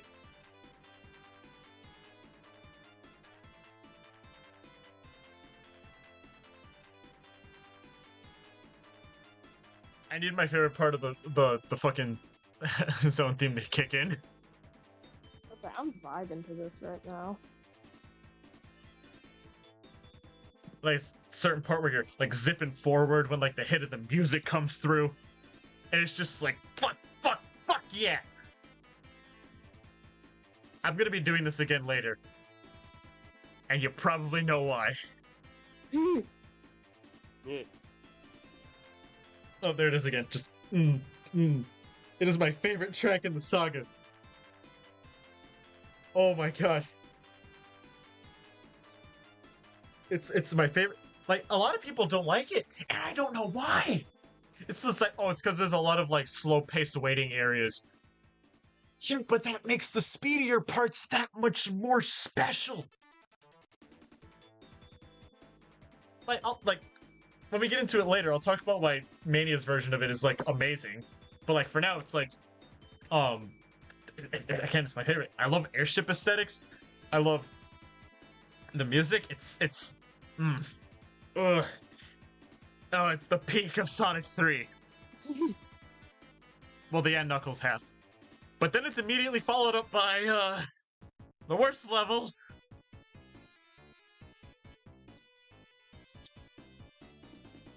What do I say about Sandopolis Zone that hasn't been said already? It's very slow-paced. It's the... Oh, my dad just texted me, hang on.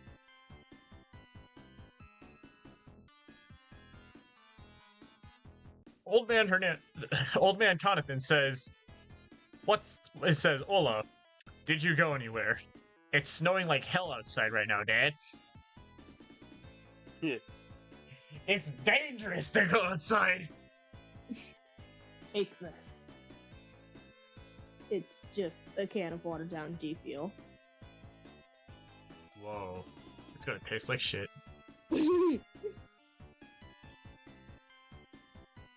It's such a humid looking level, which I'm surprised they managed to make a fucking 16-bit desert look very humid to look at.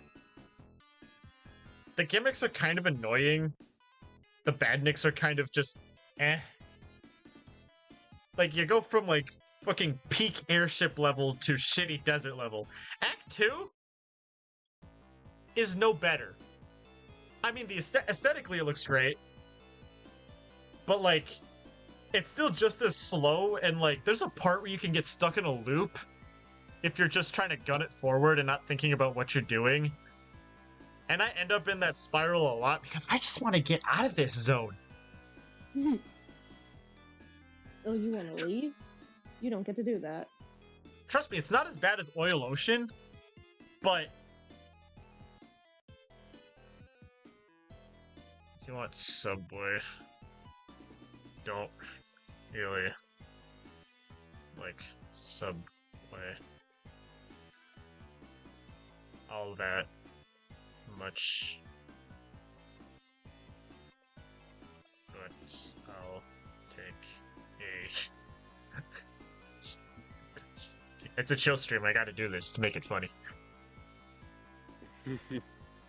I will take a toasted ham and chicken sub with American cheese. Perish. Well, what kind of cheese do you suggest? Pepper Jack, Swiss, provolone, anything but fucking American. or cheddar. If you put cheddar or American on a sandwich, you're a fucking psychopath. I'll put provolone and cheddar because that's what my dad puts on his grilled cheeses. Pepper jack. Pepper jack is the best choice. I fucking love pepper jack. The only yellowish cheese that might be acceptable on a sandwich is Gouda. And I don't know anybody who puts Gouda on a sandwich.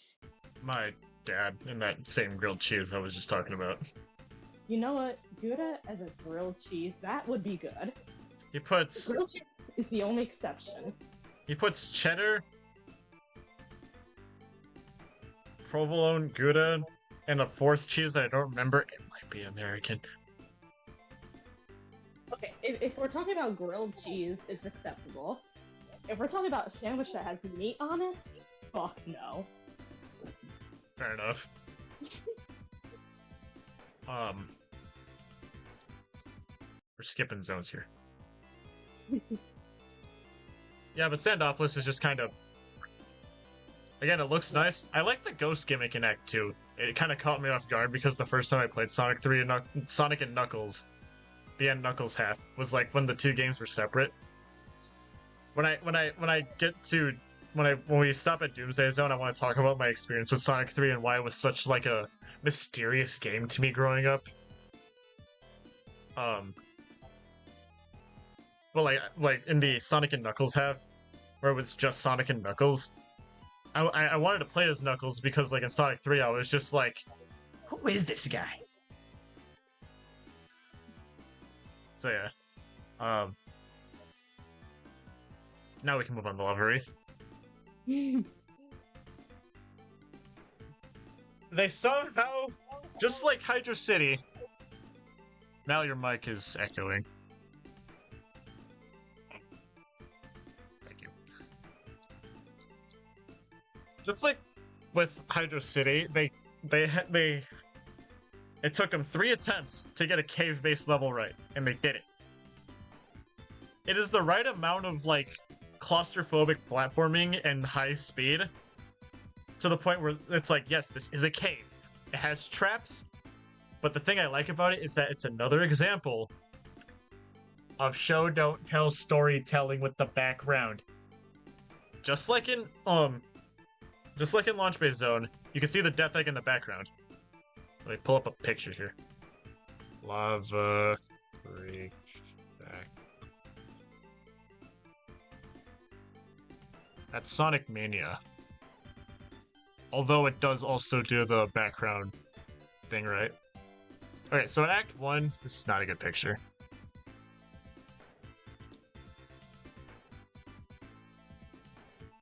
Where are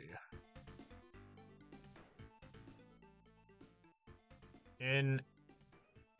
If it will fucking... Here we go. This is probably the best picture I'm gonna get. In Act 1, you can see the Death Egg in the background. This is obviously like a fucking prototype and shit. Oh, fuck, god damn it. Jeez. Ah, here we go. In the background, you can see the Death Egg. You can see where it landed. Once again, we are approaching our destination.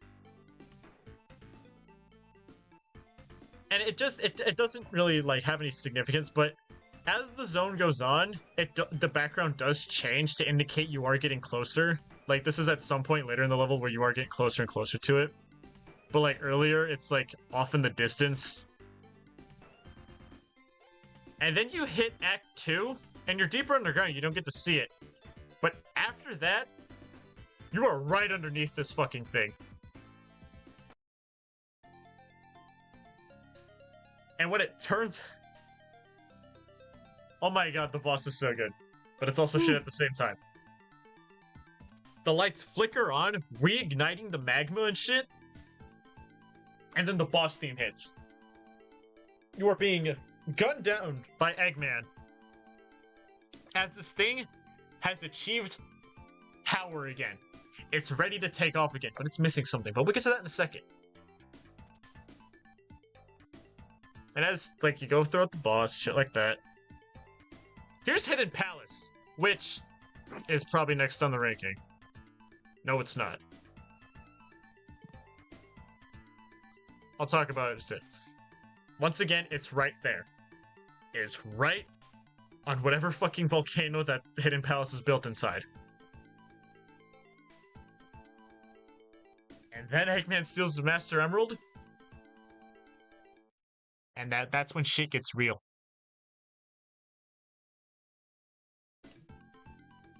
Something I want to note about that is that up till that point, the Chaos Emeralds have just been nothing more than a collectible.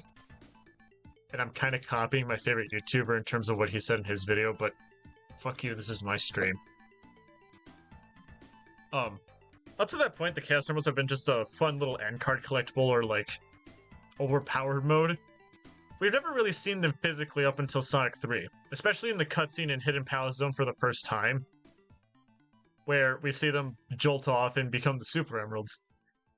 Now Eggman has the granddaddy of this thing, of these things. That's not good. Unless you have a counter-argument saying that it is good, which lay it on me if that's the case. I think the significant silence is a no.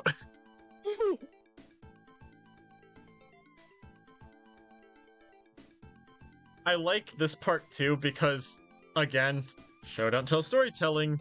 Knuckles has sprites that are unique. It isn't just stand there, whatever. And before he punches down like this wall, he stands there and he ponders, like, I just got duped. And now the very thing I was protecting is stolen. These guys that I was just trying to fight aren't the bad guys. And I think that's obvious, but like you could just tell that. I wouldn't even have to tell you, and I would show you a picture and you can just tell that's what he's thinking, if you know the context of the rest of the game, that is. And then we go to Sky Sanctuary.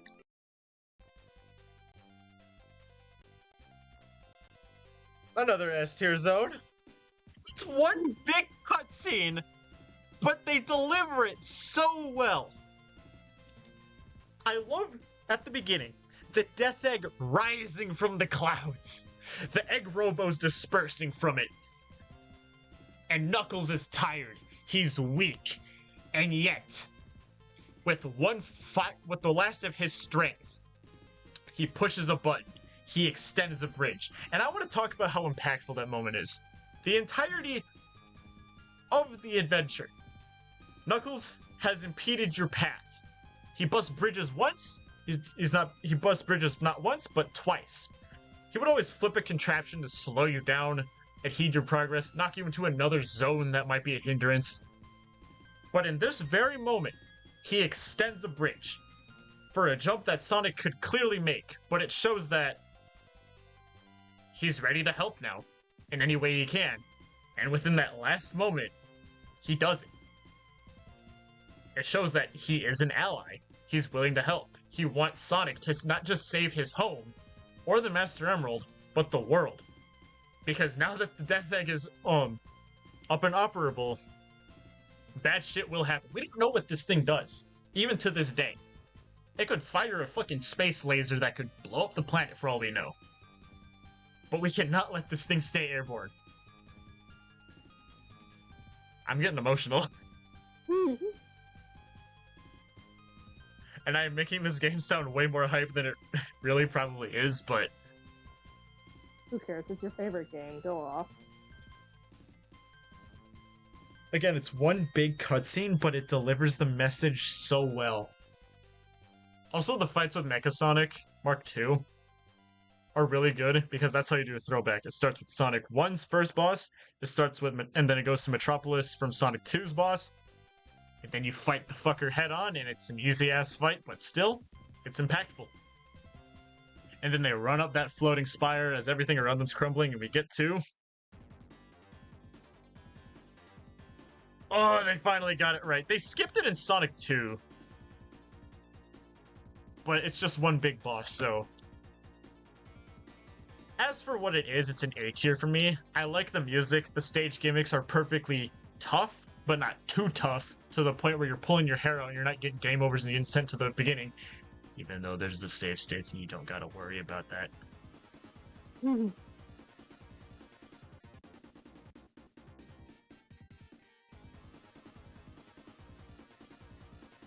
But this is exactly what Sonic 2 should have been. it's intimidating. You're no longer on Angel Island. I mean, on Sky Sanctuary, you weren't on Angel Island to begin with. You were floating in the sky. But you're definitely no longer on home turf of Knuckles or on any place that Sonic is familiar with. We are on Eggman's turf now. You have no idea what he's going to throw at you. Got moving conveyors, got badniks that are really hard to hit if you're not paying attention. This is the case with most enemies, but these ones are especially true. The Act 1 boss can eat a dick. It's really fucking hard. The boss for Act 2 is pretty good. I like it.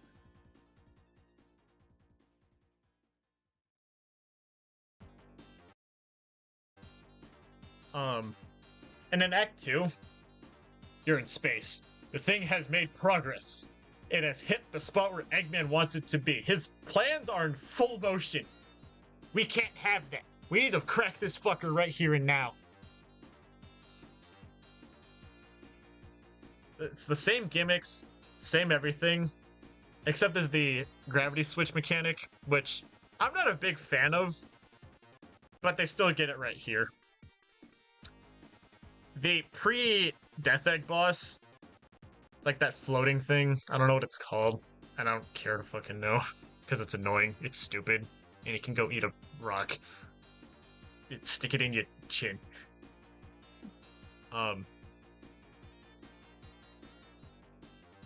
Defeat the Death Egg, but Eggman's not done. He is far from fucking done.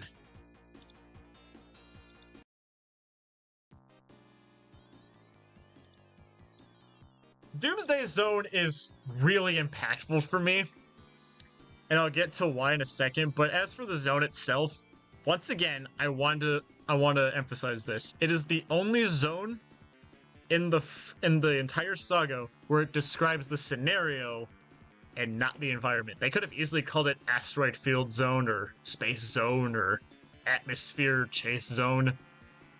It's called Doomsday Zone. Why? Because now we're at the penultimate. This is we are at do or die. If you do not get the Master Emerald here, what is shown in the background is at stake. The world. It's not just Angel Island anymore, it's the fucking world. And I love how the music emphasizes that too. There's so much panic and stress that comes from it.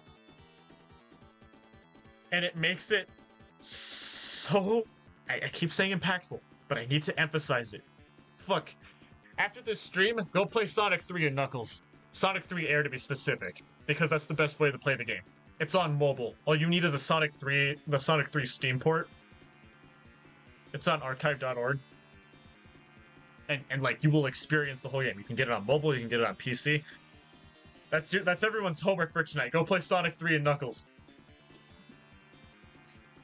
If you don't, then I'm gonna fail you. Yeah, that's right. I'm your teacher now.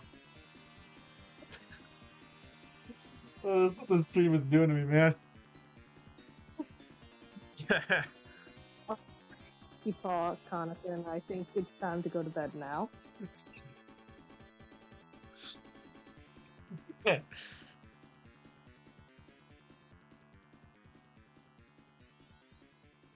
And I love how, like, at the end of the fight, even when you destroyed the blue thing around him, he still keeps going. He has the emerald in his clutches. But you're hypersonic, or supersonic if you didn't get the super emeralds, because you're a bad gamer. Well, flex on you, fuck you. Imagine. Eggman is still trying to take off with this thing, but you're hypersonic, or supersonic again. Ram your face into that fucker who's trying to run away from Sonic the Hedgehog, of all people. The fastest thing alive. Even faster now that he's the hyper form, or super. Either one. I'm honestly disappointed if you didn't get the super emeralds because of save states and shit like that. What's wrong with you? I'm kidding. not everybody is skilled at the at the special stages. Yeah.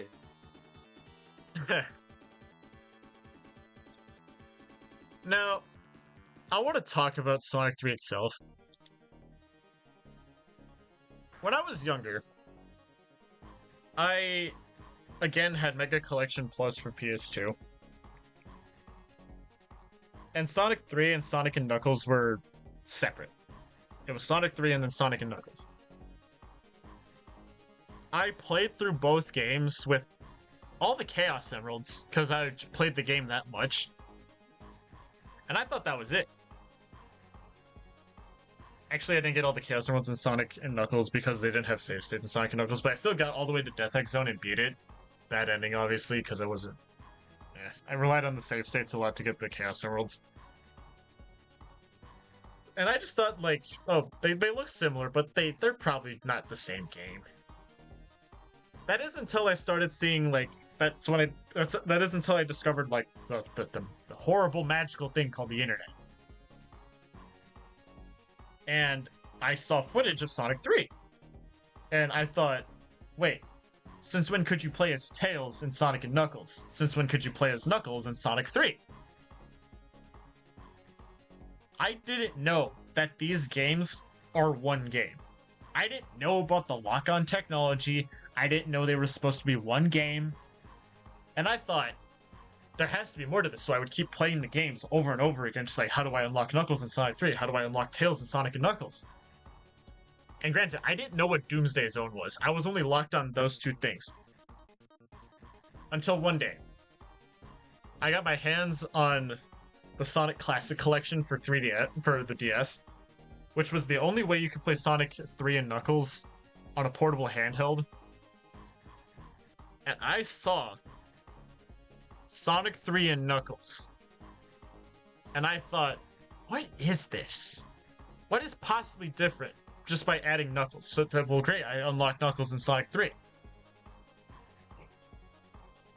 My dice didn't fall. I'll be with you in a second, Dad.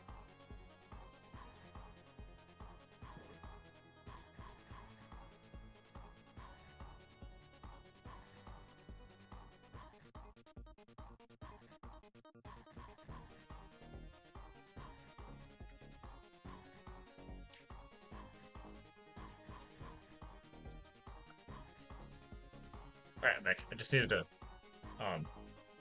acknowledge that my dad was home. Fair enough. And then I played through the game again as Sonic, because like I was like, yeah, Knuckles is here, but what's different? And I got to Mushroom Hill, and I saw that cutscene where like Knuckles peeks his head out from that secret, pushes the button. That cutscene taught me something about the game that I didn't realize beforehand, that I would be rewarded for finally locking these games together. Granted, not in the way it originally was, like getting the cartridge, the Genesis, and shit like that. And then the Hidden Palace cutscene happened. And I was like, there's more to this than I thought. I got the special stages. And I was bad at the game, so I could never, like, activate the super forms. I would constantly get hit a lot and die a lot, obviously. And when I got to the end, that's when Doomsday Zone's theme hit me. And I was like, there's something after the Death Egg. And granted, I failed at Doomsday Zone a lot. I'm not going to beat around the bush. I had to redo Death Egg Zone at least 3 or 4 times. Because I was a dumb kid. I was like, what, 12 at the time?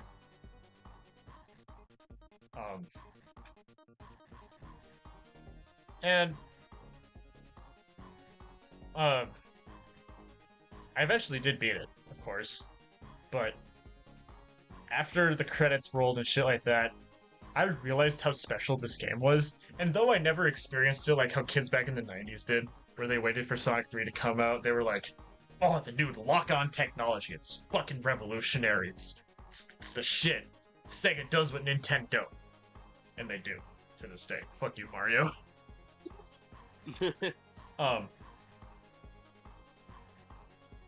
But there's just something magical about about Sonic 3. Kind of in the same way how Super Mario 64 is magical to a lot of people. But there's just so much to it from like the game's development, other stuff behind the scenes, the lock-on technology. Like, something I didn't touch on when I was covering the zones is that the fact that there's paths that only Knuckles can take, and I tried to access them as Sonic and I never could. It's just like, what's behind that rock? Why can't I break this? No, why can't... There's a path up here. Why can't I reach it? I can't even reach it as Tails, but Tails can fly. It was always some kind of enigma to me, and that's what made the game magical. And always the... What is this? And why? How can I get there? And then here comes Knuckles with the fucking keys. And... It's like, oh, there's a whole other game. Knuckles has his own path. And it's just as good as Sonic's. I don't think, cause I know Sonic Unleashed is my favorite Sonic game of all time, and it always will be. But like, if Sonic 3 didn't exist, I would not be a Sonic fan, because this is the game and the franchise that got me intrigued into it. Sonic Unleashed may have solidified it, but like, Sonic 3 was the one where it was like, maybe this Sonic guy has more to him than I thought. We're gonna take a break because I want to use the bathroom, eat something, and we've been here for a while. Yeah, I'm still in first tier list. So you two get a snack, get a drink, or whatever, and Dark Sonic Roar, you do the same. You better, or else I'm gonna come over to your house and steal your chinchilla or whatever pet you have. You can't have my bird.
I'm back from the pharmacy. That actually scared me. Sorry. I hit my phone. Same. I hit my phone. Like, it said it was like at 1%, and then I plug it in, and like the moment I plug it in, it fucking dies. Wow. So now I gotta go to stream itself. Get it quick.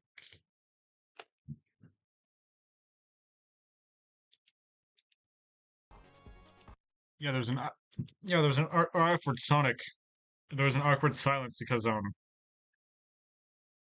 was eating something. And Whoa. like I can't rely on. What are you guys doing in the VC chat? I have been drawing the whole time and not paying attention. Just chilling. Yeah, okay. Why's my voice doing that? So yeah. Thanks for being patient. Always been patient.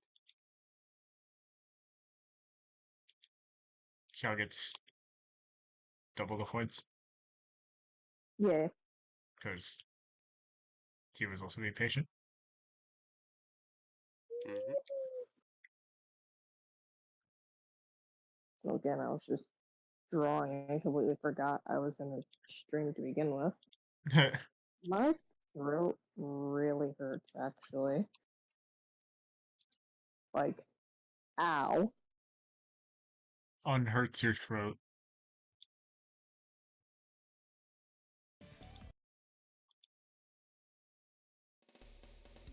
Alright, now we're on to Sonic Mania. When Sonic Mania was first coming out, it was kind of an enigma to me. Because, like, oh my god, it's an actual good-looking 2D classic Sonic game. Like, holy shit. I remember I was so excited for it that, like, I pre-ordered it thinking that was, like, gonna give it to me early. And then I saw the clock that was under it, just, like, how long until I could play it. Remember, like, the day that it came out, the pre-order was still, like, ticking away, right? And it didn't stop until I had to go to bed. So I had to wait another 24 hours to play it. Damn. As for the game itself, I guess we'll talk about it as we move on through the things. We'll go by zone order. So, Green Hill Mania. Sega's been on that for a while. It's a better Green Hill.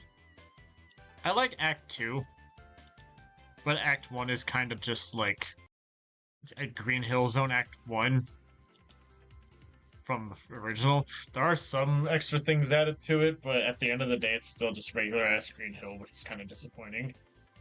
Act 2 is really cool. It expands on it. I think you actually go closer to the mountains in Act 2. Yeah, you do. Kind of like what the mountains are in the background for Act 1 and like the original Sonic. I like the giant totems, I like the zip lines, I like all that.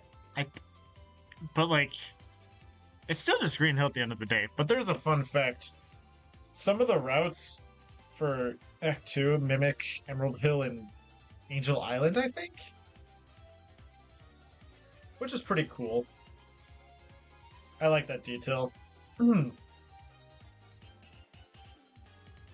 But I kind of wish they didn't do Green Hill for the first level. Obviously, Sega probably told them to do it. Because as we know, Sonic Mania was made by fans. It's essentially an official fan game.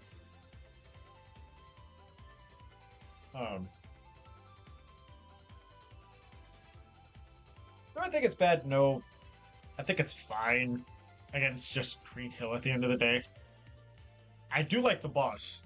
the fact that Eggman just whips out the Death Egg robot like at the beginning, that threw me off.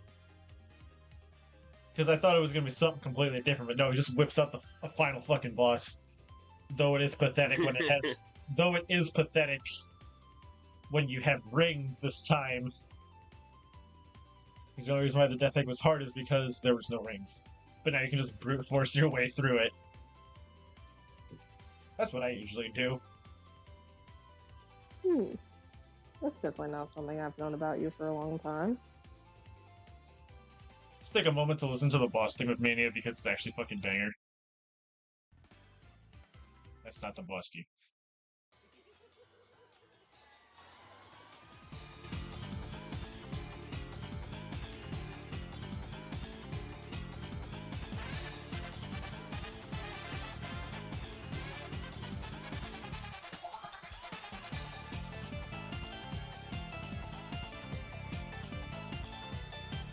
That's a banger.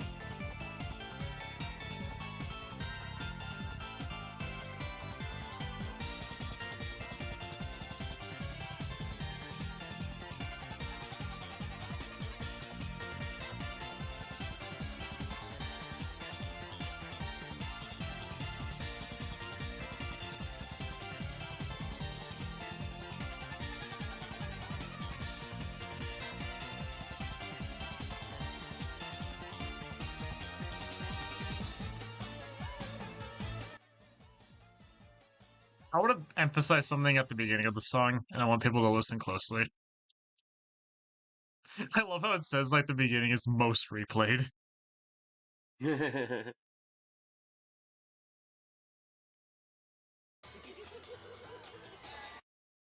it was. I like that part. I like that part at the beginning. The fucking maniacal giggle. I love that part. I love that part. And it especially fits with the Death Egg robot because he's laughing right at the beginning. And it hits. It's my favorite classic boss theme out of all of them. Act 2's boss theme in Sonic 3 is a close second. But that beginning part like actually solidifies the fact that it's my favorite because they put that little detail in there. It's just like, yes, Eggman is intelligent, he's conniving, scheming, but he's also a bad doctor. Cool. Also, Meow God. No! My brother!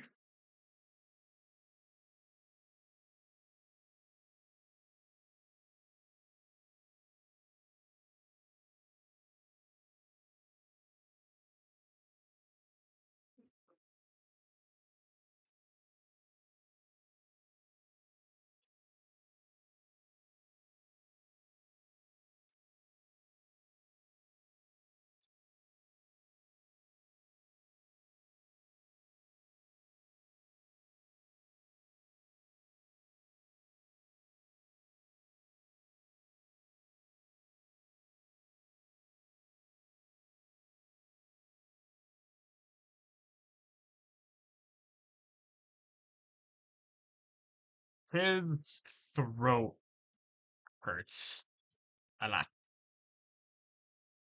And his headphones died.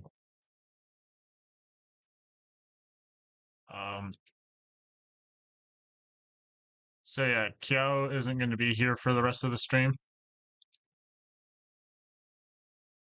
How long have we been going on for? 2 hours. I mean, that's a pretty average length for a stream. Oh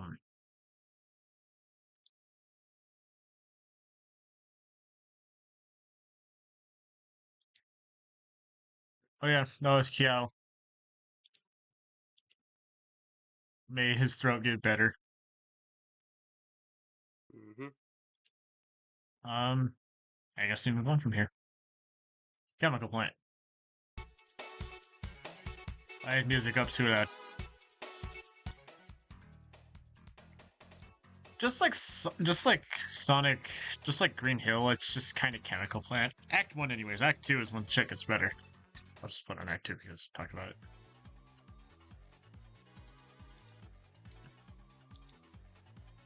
I like how they went for a more chemistry and medical feel for it. Like, there it is, the heart rate monitor. They have like injectors that makes like bouncy gel. They have like these little like DNA things that rise you upwards. It's so cool, and I like it so much. And I'm glad they went in the direction that isn't just cooler looking chemical plant. They were like, we need an aesthetic. We need it cool. Let's make chemical plant, but actually based around the chemicals.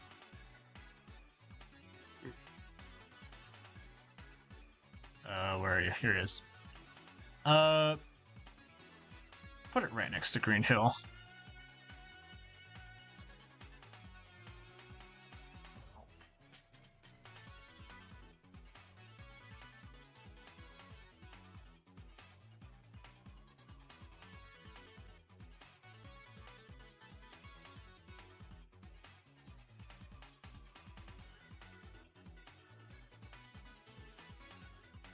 Hang on, I'm sending a message, kids.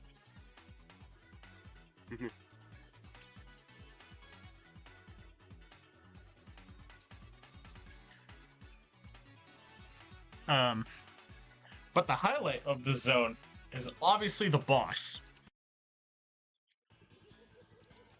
I would have never guessed in a million years that Dr. Robotnik's Mean Bean Machine would make a return. That technically means it's canon. Adventures of Sonic the Hedgehog is canon.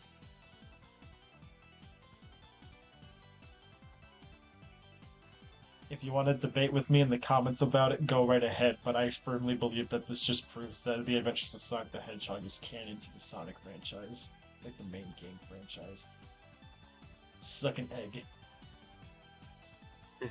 I was so thrown off and excited that I died to this boss once and then never again because I slap at Puyo Puyo. Well, I'm pretty good, but I'm not like the best. If I went up against like a champion player or something, I'd get my shit rocked. Oh, technically, this is an official high quality rip, kind of like Silver Gunner, because at the beginning you think it's going to be like the generic boss theme. Like, it still has that, like, mad giggle at the beginning, but then it hits you with the...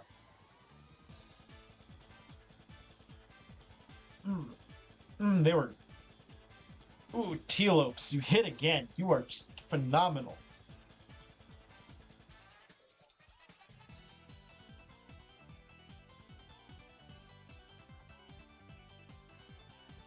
You just...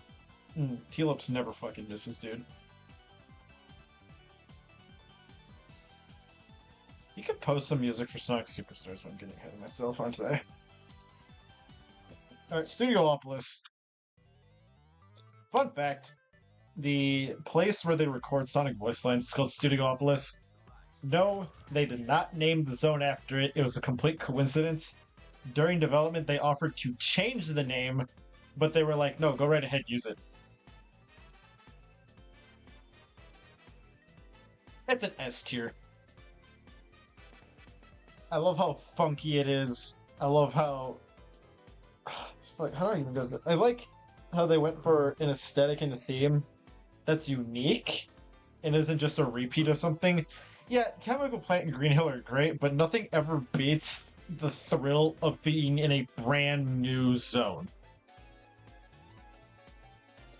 Again, like, people love Green Hill, people love Chemical Plant, but the second something brand new is on the horizon, new gimmicks, new music, new environments. It just never misses.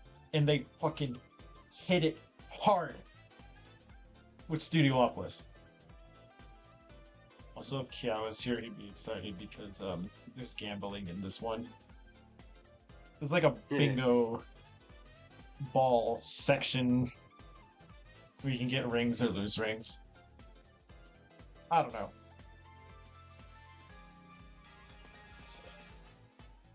Act 2 is pretty good, but it's kind of... Oh, wait. Oh yeah, this is where the Hard-Boiled Heavies get their first boss. What do I think about the Hard-Boiled Heavies? That's a question I'm asking myself because I know someone's gonna ask that. I I think they're interesting. They're kind of like Eggman's version of the Koopalings when you think about it. I wish they were utilized more instead of just a one and done deal. Just like, oh, but the Phantom Ruby created them. Since the Phantom Ruby's gone, shouldn't they be gone? No. I firmly believe that they should stick around. And they did in the comics. The Heavy King tried killing Eggman. Like, just straight up. That's also where we got to see Metal Knuckles and Tails Doll again. Little fucking menace. But other than that, it's just kind of. I wish they just used them more. That's just my bottom line of it. It's just that, hey, I think you guys have something unique here, and you guys should do more with it.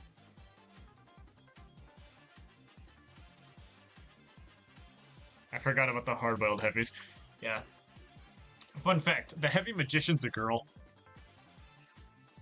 Huh. Interesting. I think the heavy rider is too. I can't confirm that. But I know at least 2 of them are female. Or so it's said in the manual. They are robots at the end of the day, but hey. If it's sentient in one way or another, it can choose what it wants to be. So if the heavy magician says it's a girl, it's a girl. Yep. Alright. There's X2's music. I love how much more funkier it is. It's just like... It has that, like... Sidewalk of Stars kind of thing, where, like, flashing cameras, like, you feel like a movie star with this music on. And I think that's what they were going for, and they did a really good job. Anyways, now it's time for...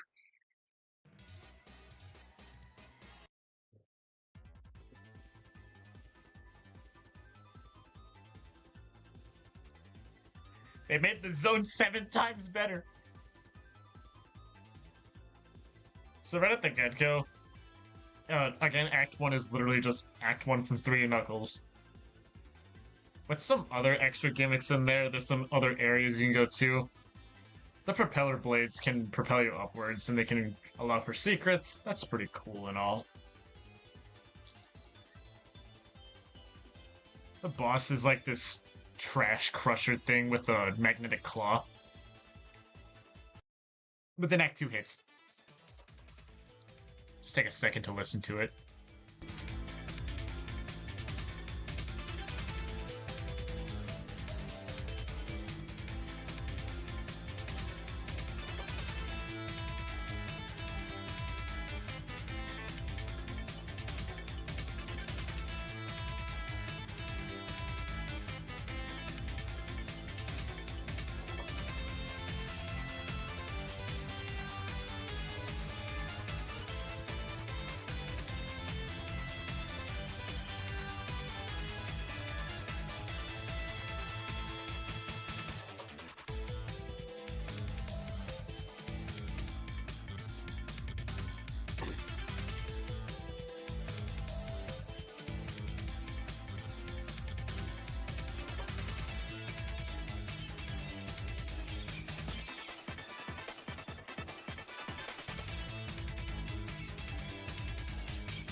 I love how Absolute more, banger.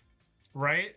But like, I love how more distressful it is, I guess. It feels more intense. That's what I'm saying. And I feel, and again, that's what they were going for. But combined with the rain, the thunderstorming, the wind, everything else, it makes it so desperate. And the second loop of the song has like the added instruments and like the dip into the main melody that makes it sound like we're gunning through this place. We need to get through this place. Maybe stop whatever's happening here while we're at it. It's beautiful. it's everything Sonic 3 and Knuckles was cranked up to 11. They even got like a Sonic CD reference in there with that part with the electrical wires and stuff like that. I think it's just so fucking good. There it is again, just...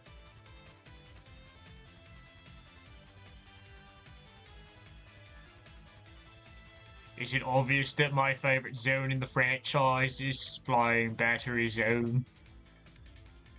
You shouldn't be surprised, mate. I don't know, I went Australian. It's time for Press Garden Zone. Another unique zone. It's also one I wasn't really expecting. I love when they take two ideas for, like, themes, and they smash them together. They took a greenhouse garden and a printing press room, and they said, this will make a fun zone, let's stick them together. I love how overgrown the place is. I love that, like, I love the little references. You can see things to, like, the Phantom Ruby, Sonic. I think this is, like, a third thing involving Eggman. Fun fact, Splat, a cut Badnik from Sonic 1, was supposed to appears in this zone. He comes out of a little ink vial. I think it's really cool that they finally integrated him somehow. It would have been funny if he was cut again. I know that sounds mean to, like, a bunny Badnik like that, but, like, it would have been funny if he got cut twice. Double fun fact, speaking of cut contact, there's gonna be vials that change the color of the whatever character you're playing as. It was like a blue, yellow, and pink one, representing the three main characters. I think that would have been really cool if they kept that in. It would have been really cool for gimmicks, too, when you think about it. Where would I rank it? High A tier. Especially with Act 2. They threw out the press stuff and stuff like that. But now the greenhouse is snowing. Sakura trees, or if that's what they are, just blossoms trailing from the sky. The Badniks are all completely different. I also love when zones do that, where Act 2 is 100% different from Act 1. Like, it might as well just be a different level at that point. But it somehow works. And I don't know why, it's just something about it. Also, music's pretty good. It's not my favorite track in the game, but I still pretty much like it.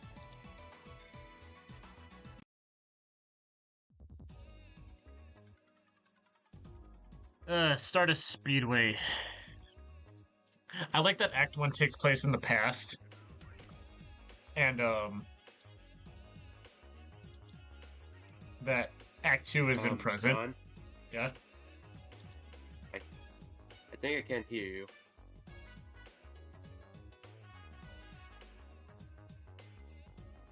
That entire time I was muted.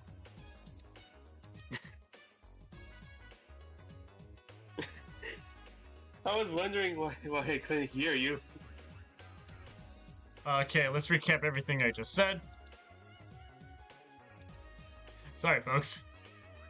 Flying Battery is 10 times better in Mania than it is in Sonic 3 and Knuckles. I love, Press Garden Zone's pretty cool because it the first act takes two themes and crams them together. And then Act 2 is a completely different level, and I love when zones do that. Where it's like, the first one is completely different from the second.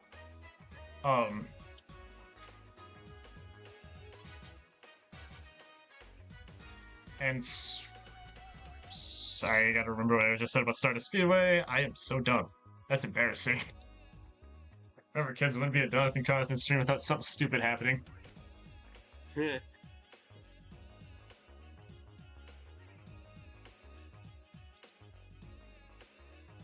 No wonder you weren't responding to anything I was saying, too. I may be a little stupid, mate. Alright, so yeah, Stardust Speedway. is an A-tier zone. The thing I don't like about it, though, is that they kind of gimp the gimmicks, and it's not as fast-paced as CDs. I do like, though, that Act 1 starts in the past and Act 2 is in the present. The fight with Metal Sonic is pretty good. I'm talking about the updated version, not the old version where a big-ass spike wall is chasing you. That's stupid. I love the big Metal Sonic Kai reference as he's chasing you down, Phantom Rubies in his chest cavity. Wow.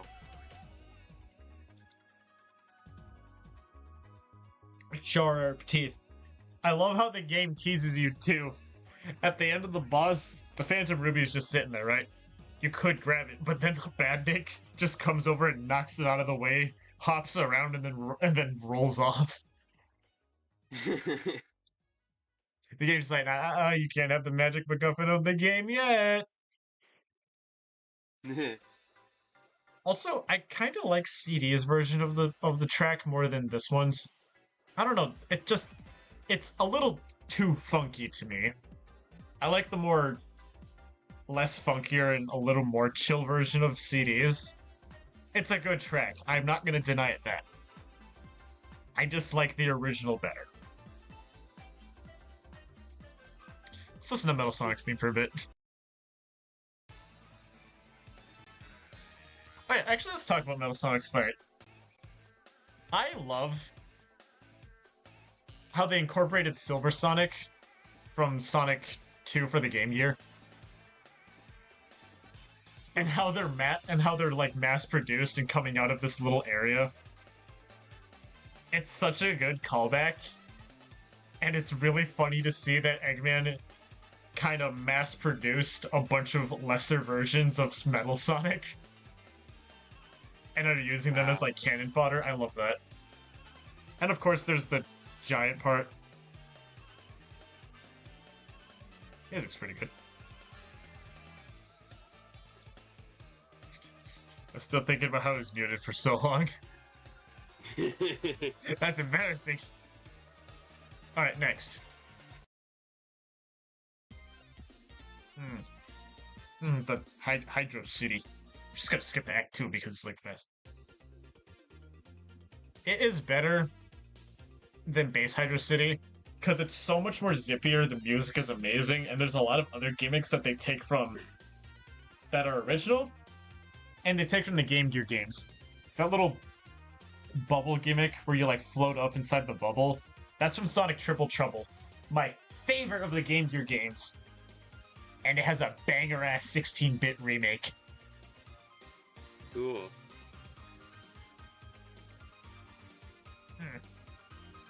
Antelopes just never misses.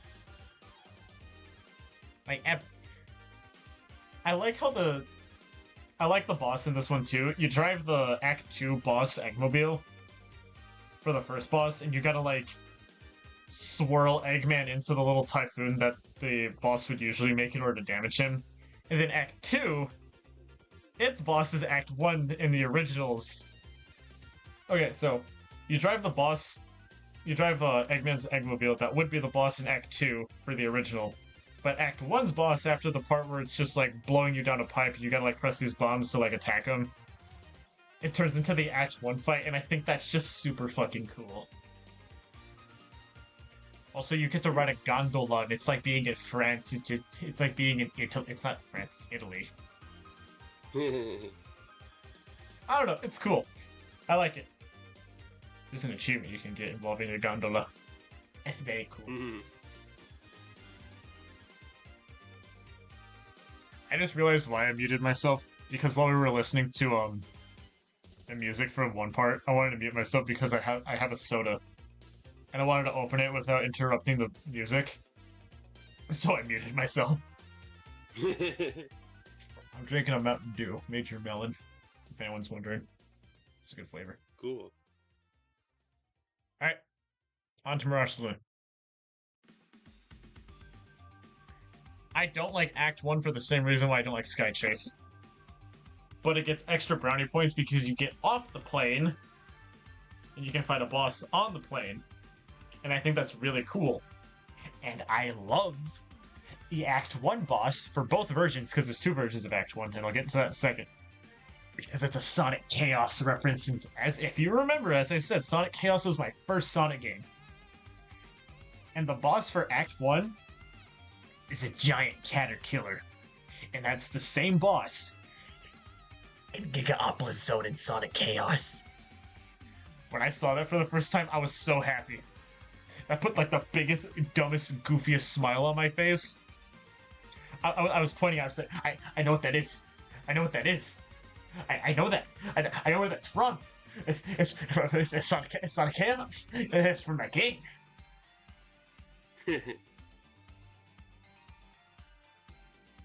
I just realized that they have the leitmotif for fucking Sky Chase if you listen close enough.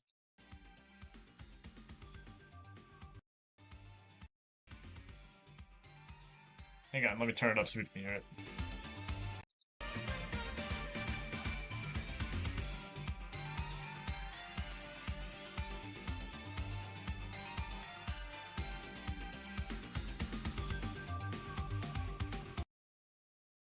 That was the leitmotif for Sky Chase, and I think that's actually really cool. I didn't notice that up until this point.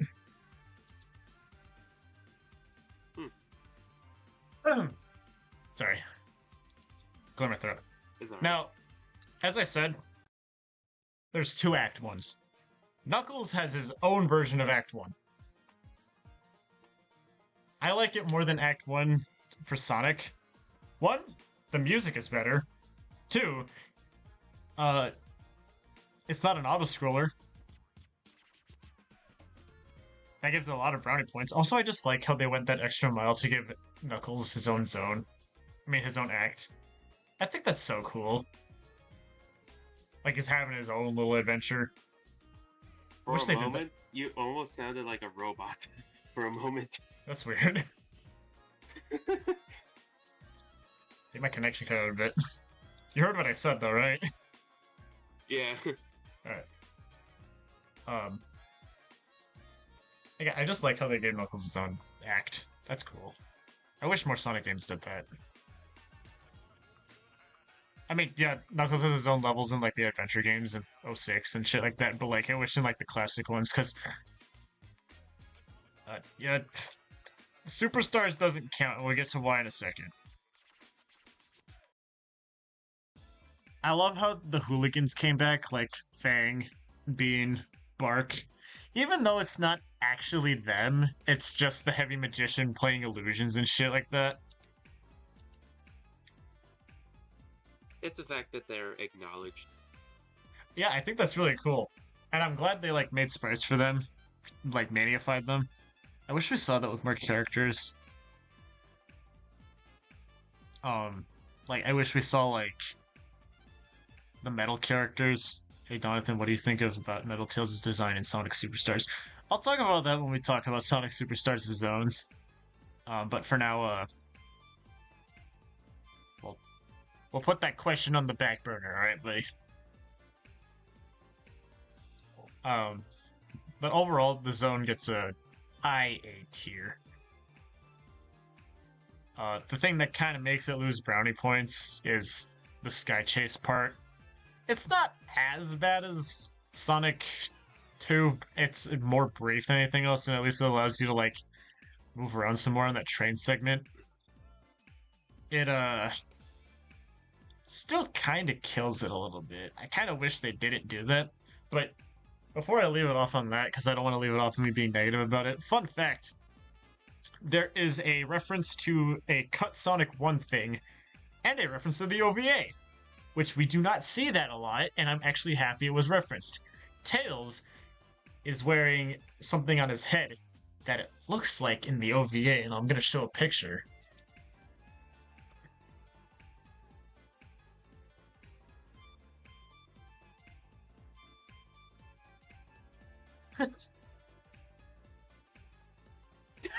Oh, wow.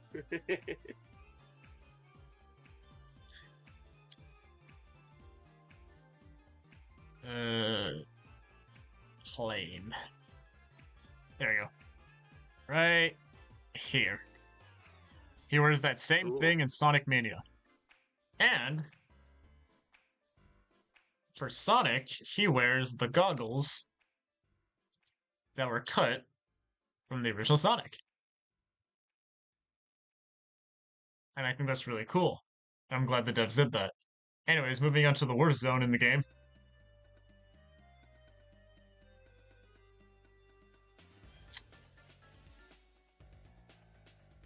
I'm sorry.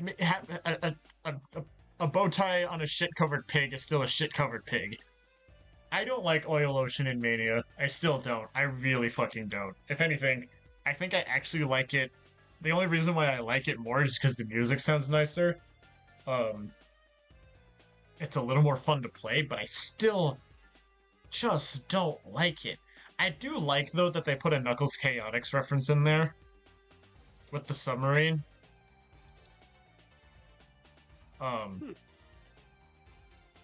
Other than that, it's not really that great.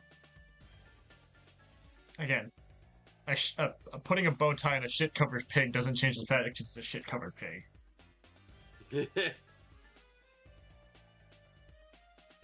That's a wonderful analogy. I do like Act 2's theme, though. It feels more industrial and nicer. Also, it took me a long time to realize that Oil Ocean was in a desert.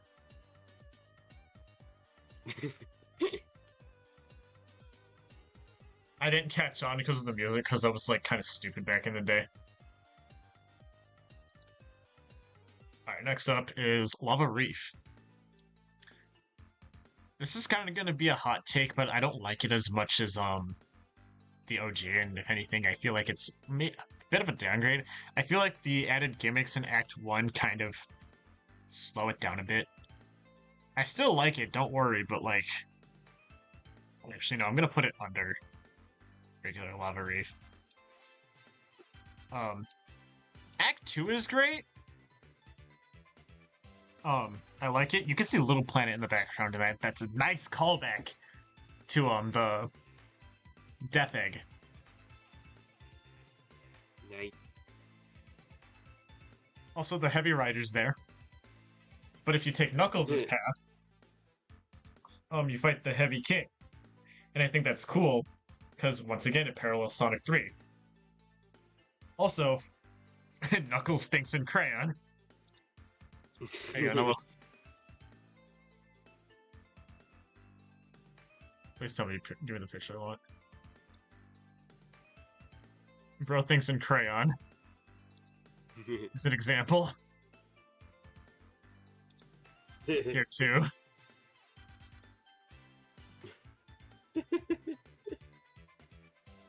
There's a third example, but I can't find it. This is just some fun piece of fan art. I like this.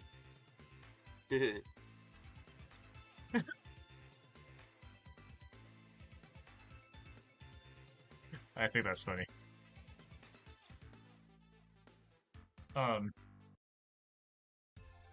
Act 2 is still pretty good. I like how it still looks like I don't know if it's purposeful that like Eggman stuff is still here, but if it is, I like that's a callback to Sonic 3 again, that it's clear that Eggman was mining for something. Which was the Master Emerald, even though I could have just asked Knuckles where it was, so he could quote-unquote protect it. But if it is if it is there, even after Sonic, if it was put there currently by Eggman, that means Knuckles is shit at his job.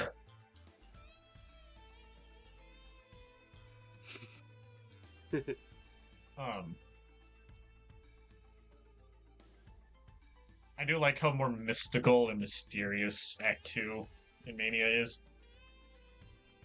It's very nice. Oh boy. Oh boy, Metallic Madness.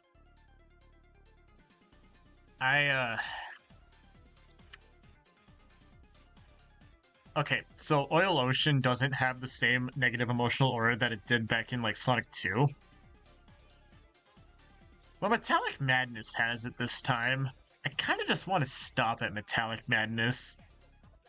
the zone feels 10 times more claustrophobic than it did in OG CD. I'm just trying to find where I put Metallic Madness. Here it is, right here. Again, it feels like way more claustrophobic. I do like how Act 2 is Bad Futures. I do like that because technically it isn't a bad future considering like Little Planet's chained again. I don't like the boss though. Oh, fun fact: the rapping in this version happening? Oink oink oink. Yeah, what up?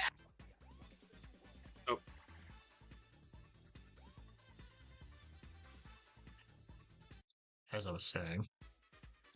Fun fact, this version of Metallic Madness, the rapping part isn't just gibberish. It actually has lyrics. Cool. I will put them on screen right now. Hang on.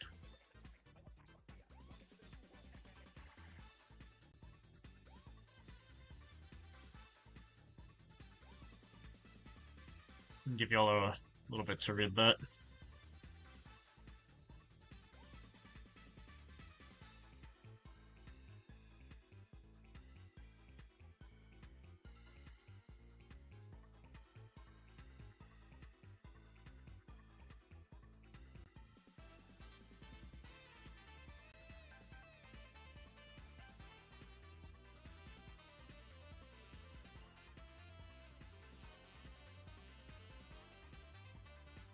Alright, surely that was enough time.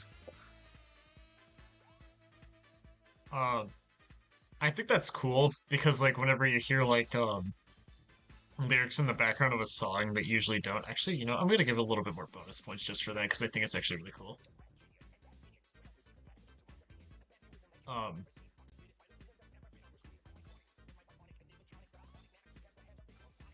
I got nothing else to say about it. I kind of wish you got to fight Metal Sonic again in this fight. Kind of like Sonic 4 Episode 2 where you fight Metal Sonic twice. I feel like Eggman doesn't utilize Metal Sonic enough. Because, like, he always says, like, oh, Metal Sonic, my finest creation. And he never uses him.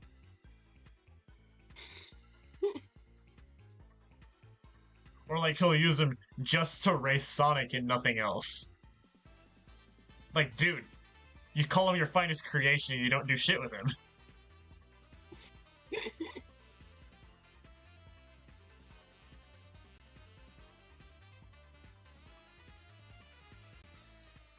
Alright, on to Titanic Monarch.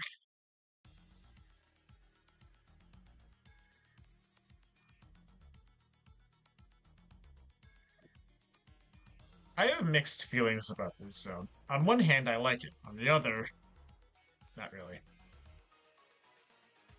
I will say,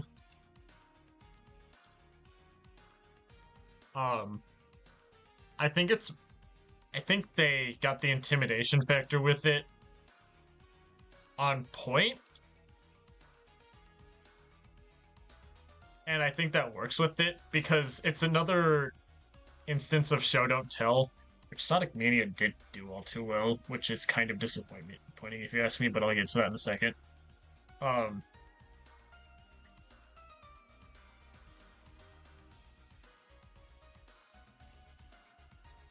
Because like you're right at the edge of like Eggman's robot fortress ? I think it's a robot fortress.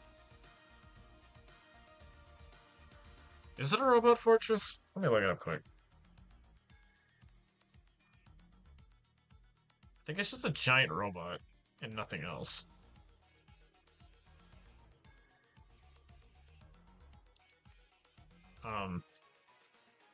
Yeah, it just kind of looks like a giant robot. Also, it's like one of the only few 3D models in the game. The fortress on Metallic Madness when it's like teased in the background. I think that's pretty neat.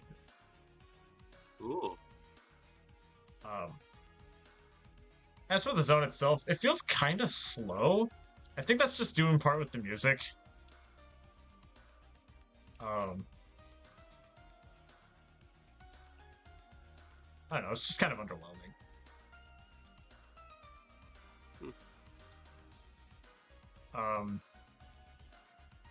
Act 2 is pretty good, though.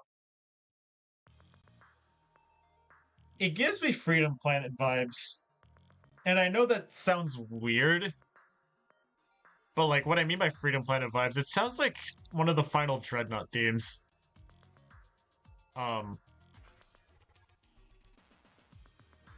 Is that bad? Of course not. I love Freedom Planet. Did I play it? Yes, I did play Freedom Planet. It's a pretty good game. I feel it's a little cheesy at certain parts, but like, it's still a really good game.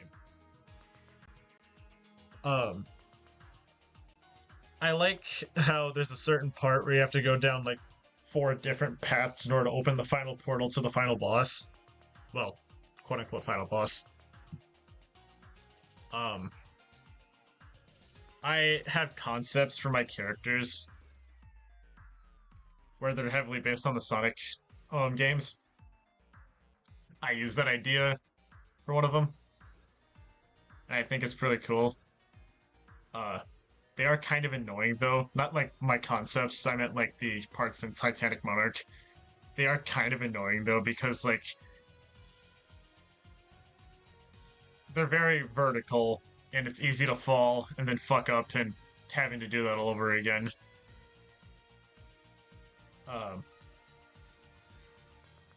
I also like the glass stained pictures in the background of the hard-boiled heavies and Eggman, and the Chaos Emeralds.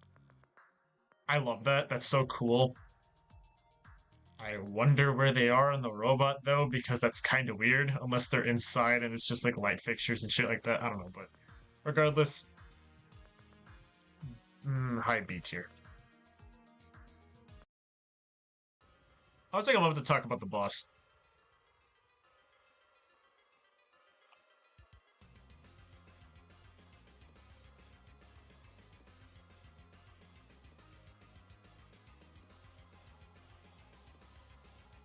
What is this thing? And why do you look stupid as hell? Oh my god. What's with the big hands? That's one of the attacks, but it leads you into like these little segments with the hard-boiled heavies where they're like super powered up, and I think that's pretty cool.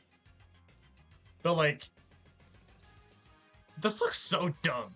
I'm not even gonna beat around the bush. This boss looks super fucking dumb. Like, I was expecting, like, you fight the robot itself or something.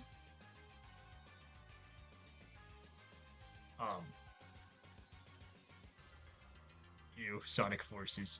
You. That's what I was talking about with those 4 parts, except this isn't, on-car mode. Because this part right here. This person lost Sonic! Holy shit. Also, this boss is really fucking easy, especially if you have Supersonic, but then again, what isn't easy with Supersonic? But, like, you can do a pathetic amount of damage. There's a, like, Eggman himself is kind of pathetic, but the hard-boiled heavies are pretty good.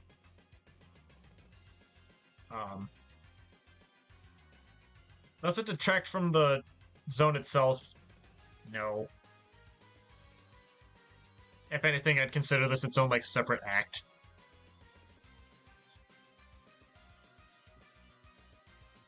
And I'm so glad it's not the true final boss.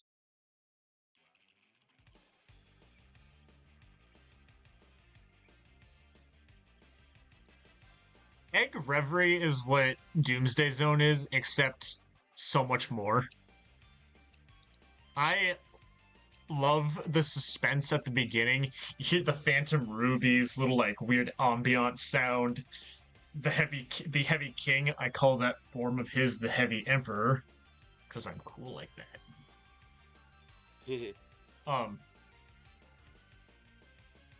I like the Chaos Emerald swirling around Sonic.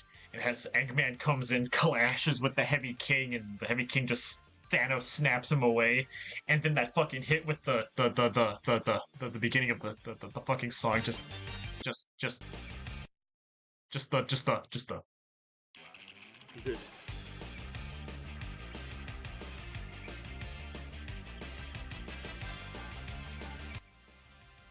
that beginning part makes it hit so much harder. Also, Sonic has an ability in this that a lot of people probably don't know about. If you press the jump button while you're flying, you do this like little zip dash that consumes 10 rings, so there's really no point in using it. And it's actually kind of tricky to get rings in this, so yeah. I love how the Heavy Emperor is kind of the only thing that can do real damage to Supersonic, because, ooh, Phantom Ruby powerful, shit, that and the other thing. I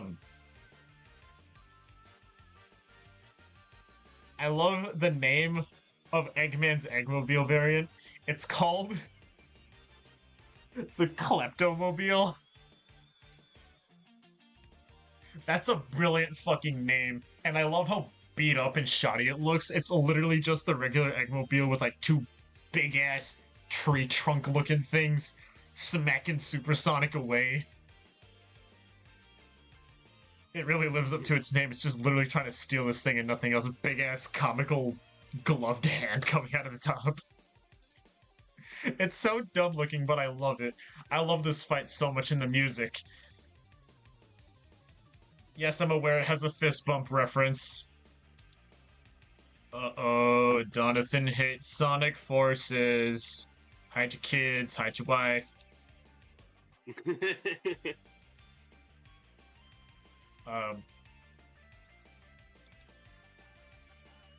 Is there anything else to say about it? Not really.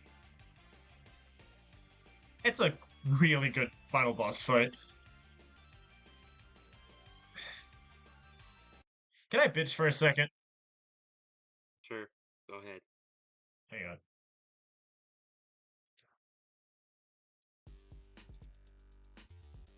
Sonic Mania did not need to be connected to Forces. Hell, Classic Sonic didn't even need to be in Forces. And I know, again, in a Donathan stream without bitching about Sonic Forces. The two games did not need to connect.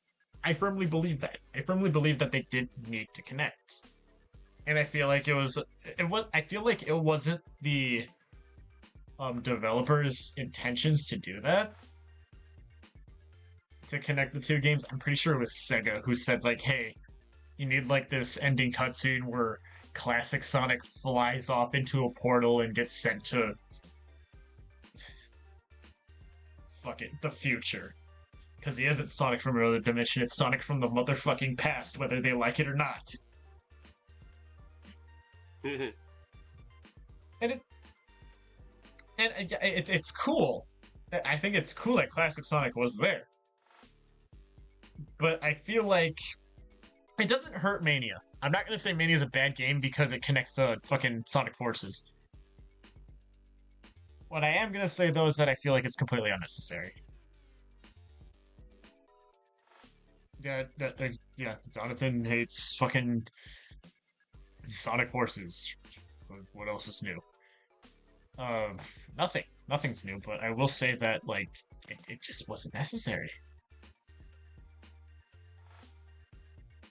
I mean, they could have kept the ending cutscene. They could have had it as an opportunity to like imply that Sonic went somewhere. Like they could have made like an entirely like unique classic Sonic game, where like classic Sonic gets transported into another world or something.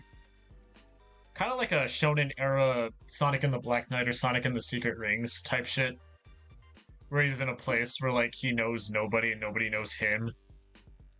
But like the Phantom Ruby brought him there out of coincidence or something. I don't know. I just feel like it's completely unnecessary. Again, if you like Forces, whatever. But like, I just don't think they should have been connected at all.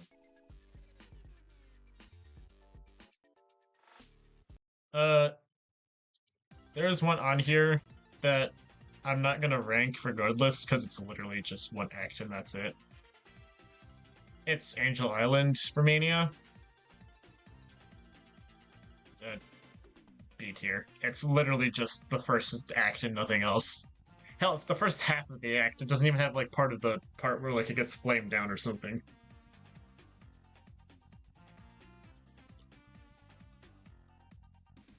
Hey, at least Mighty and Ray are there.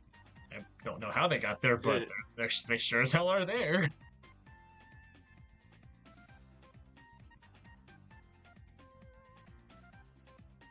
Oh boy, oh boy, oh boy, oh boy, oh boy, oh boy. I have some mixed opinions about this next game.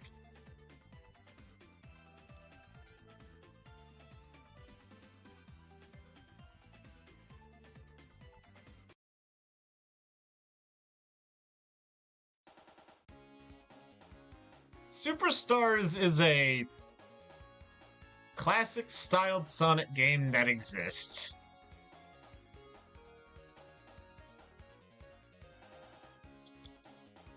I have a lot of mixed opinions on it, and you're about to hear them. Okay. Alright, first zone. Blue Hill Zone, Bridge Island. I'm so funny, aren't I?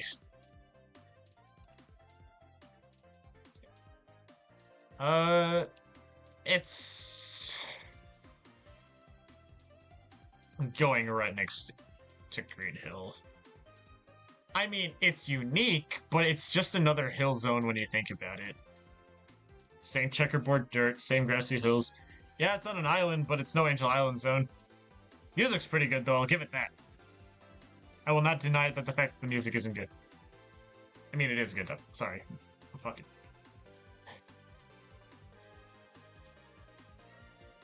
Oh, hang on. I've been talking a lot today. Fun fact, it's the only zone in the game that follows the same type of, like, music with, Oh. What was your opinion of Metal Tales? You're gonna have to wait about that a little bit longer. I'll cover the metal variants when we get to Cyber Station, because that's when they become more prevalent. Be patient with me, Dark Sonic Bro, alright? We've made it this far. We're in the home stretch. I could have literally just dedicated the entirety of the stream to this, because we got a big-ass tier list left to go for the finale. We're just gonna skip these. We'll save them for another time. It's the only... Okay, so as I said, it's the only zone in the game with, like, a 2-act structure with the music, where, like, the second one is, like, a remix of a first one. Every other track in the game is unique from its Act 1 counterpart. Is that a bad thing? No. It's just kind of weird.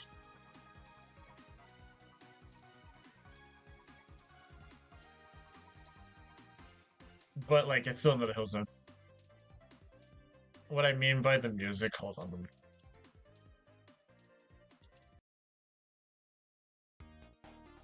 That's the world map.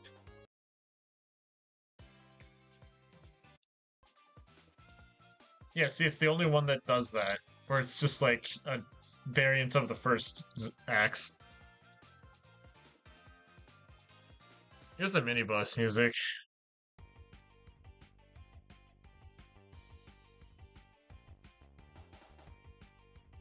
I think it's pretty good. What about you, Melgramix? What do you think?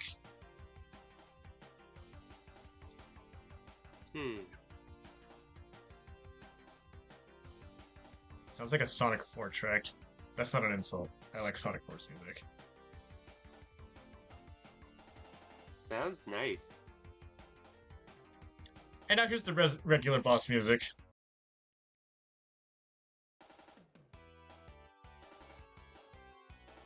This doesn't sound like a boss theme. Yeah. It sounds like a placeholder theme. Like they're like, just put this here for now and we'll finish it later. Oh, sir, the game's about to be re-released. Should we, like, change the boss music? I'm sure people will like that one. This sounds like it should have been the mini boss music, not the fucking main boss music. And it's like, oh, but it's for the early game. So? An Eggman boss is supposed to be intimidating and imposing. This makes me feel like Eggman threw together something in a... He might as well just whip out the fucking wrecking ball again. Because,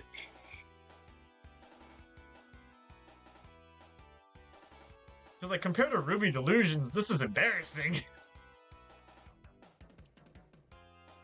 Anyway, Speed Jungle.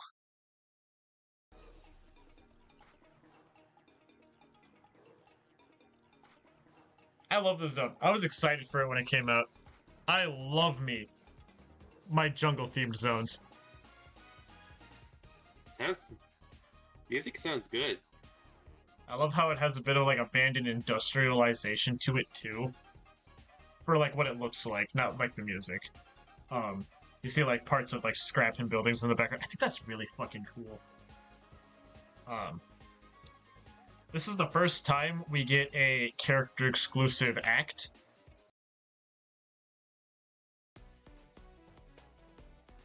Act Sonic, and I wasn't expecting character-exclusive zone, acts. And I was excited because it gave me exactly what I wanted from Mania, but now it's a lot less special. Because Knuckles as a character is special. He's a lot less, he's like a little bit more different from everybody else. Like, he seems like the type of character who would look down the path that Sonic and Tails and, I guess in this case, Amy, because she's here too, apparently. Yeah,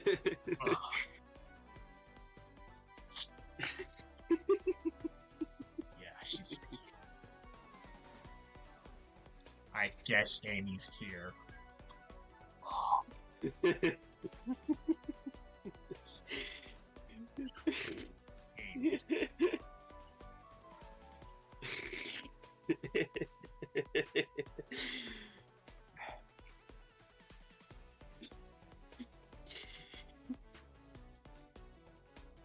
Despite not having a face cam, I'm making real life expressions, and I feel like they would make it 10 times funnier.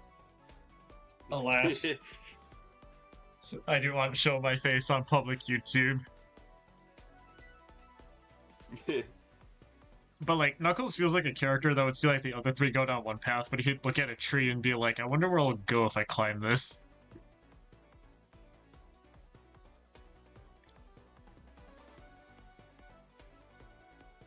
Yeah, other three, because Amy's there.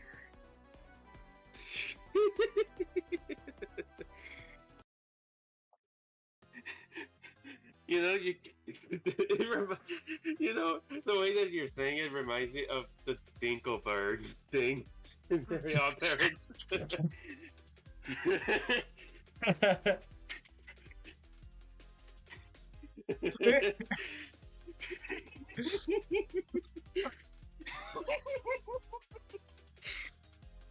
This Amy. I want to look at the participants to see if there's anybody else here. To, like, to count how many people there were. And be like, oh look, there's more than, like, 2 people here. I've summoned the Amy Defenders.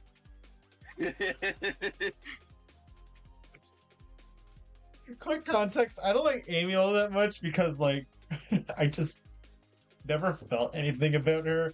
And I found her really annoying during the era of Sonic I was growing up with. Which was, like, the 2000s, the 2010s era. She was really annoying. They're kind of doing better with her in recent years, but, like, not enough for me to be like, oh my god, she's such an amazing character.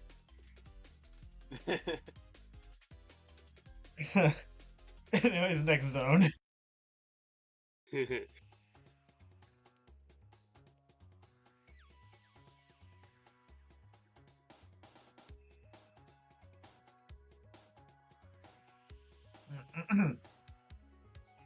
I like Sky Temple Zone. It's one of my favorites. I love me my sky-based ruins. I like the windmills. I like how it blows you all over the place. I just like ones like this in general. Look at it. It's like, yes, I know it's trying to be Sky Sanctuary, but I don't fucking care. Let's shut up.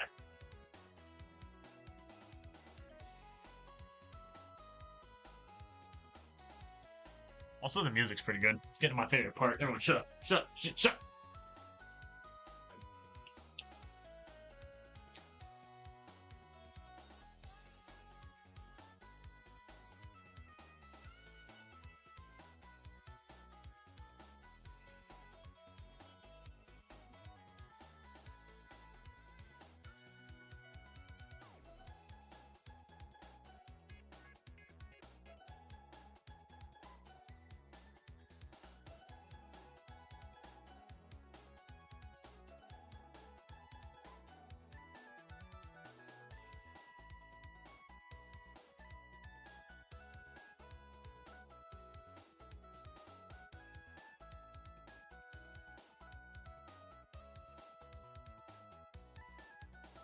And there it was.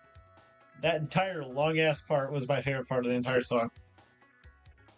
It feels so like peaceful and shit, something like that.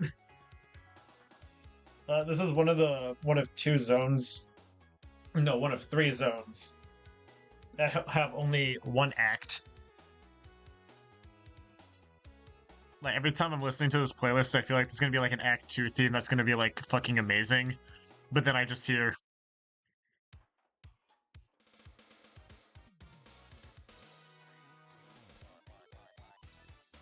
Pinball Carnival Zone. Act 1 is kinda lame in my opinion. It just feels like a generic carnival level. Oh, but don't worry, there's pinball. And, like, you know me, I love me some pinball. Even though the gimmick, kind of takes a backseat. Act 2, on the other hand. We need more spooky-themed, zones in Sonic. Like, I don't care if it's like a haunted carnival like this, or like a haunted house, or like a haunted spooky boardwalk or something. We need more like spooktacular themed levels in Sonic games, because I feel like it's a art that's missing in action. I love Pumpkin Hill. Sandopolis Zone Act 2 is pretty good, even though I just shat on it earlier today. But it still has ghosts. It's a spooky pyramid. I love Hang Castle and Mystic Manor. I love how they made Spagonia have like a spooky variant in Team Sonic Racing, even though I didn't play Team Sonic Racing. I hear it's not that good.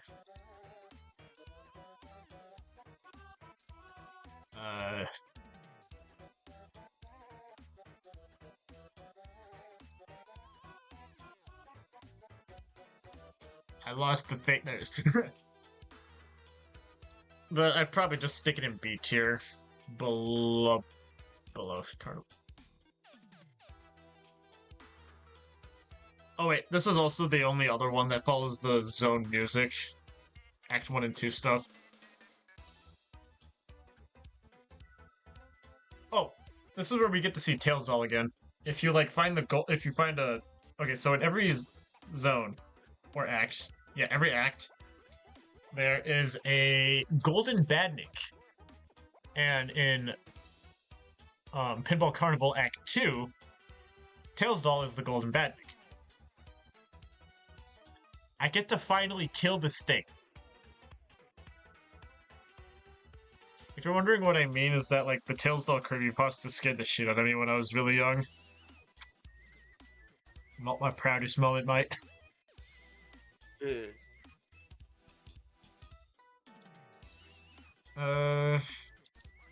But it's cool to see that he has a brand new official 3D model here. I'll look it up.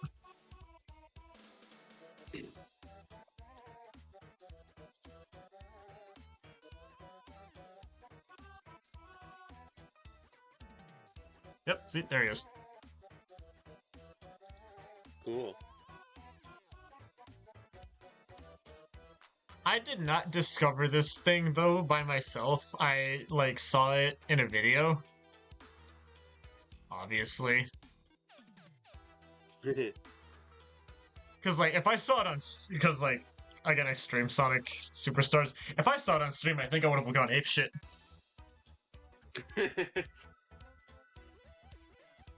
It's like all the PTSD flashbacks coming back to me.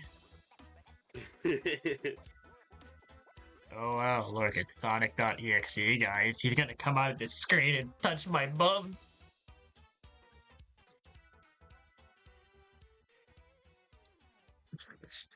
I'm so stupid, I'm sorry. Don't be. Lagoon City.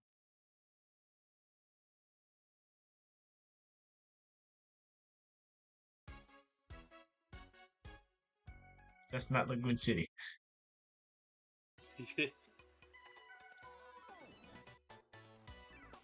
It's literally just Discount Hydro City. Doesn't mean it's bad though. I still like it. Not as much as Hydro City. Probably put it in like high B tier. It has Hydro City's leitmotif. If we get to it in a second. 3, 2, 1.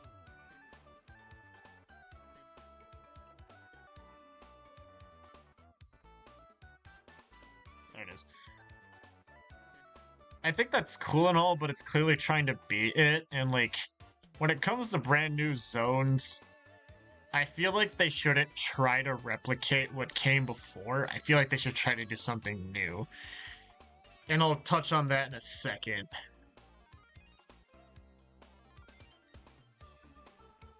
It has nice water mechanics, I guess.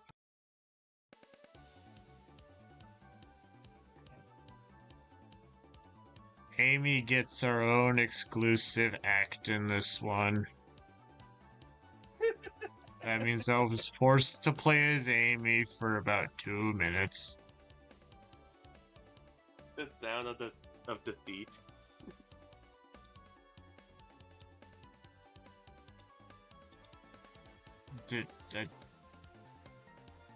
I mean, her zone has a fun gimmick, yet it's knock fruit away with a hammer? That's kinda it. But I had to play as Amy. That's just not fun.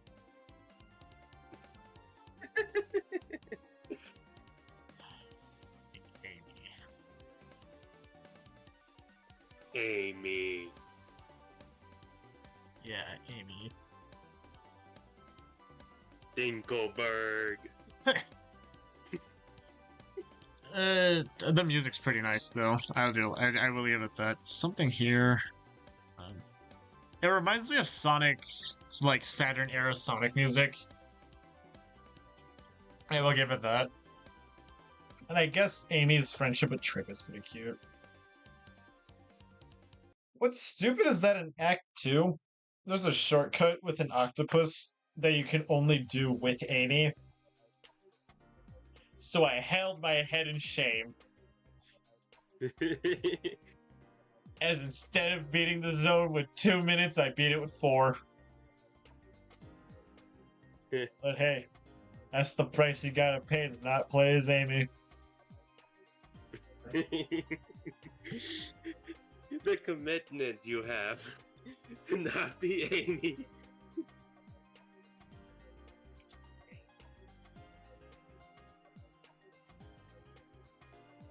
This game torture me so. Why do you hate me, Sonic Superstars?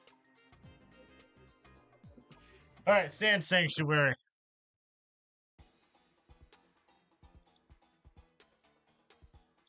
It's kind of forgettable, not gonna lie. I forgot the zone was even in here until I saw it down here. It B tier.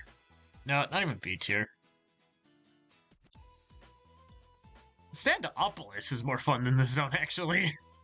And it's slow as fuck. That's saying a lot, actually.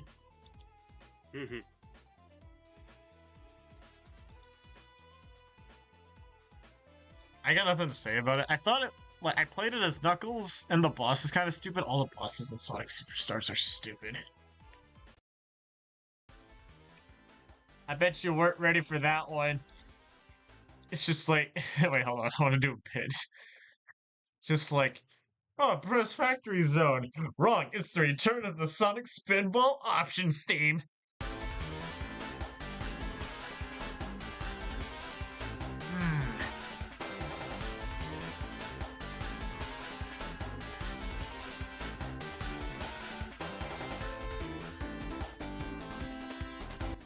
This is actually my favorite track in the game. Even though it has the same instruments as the dreaded Sonic Spinball Options theme.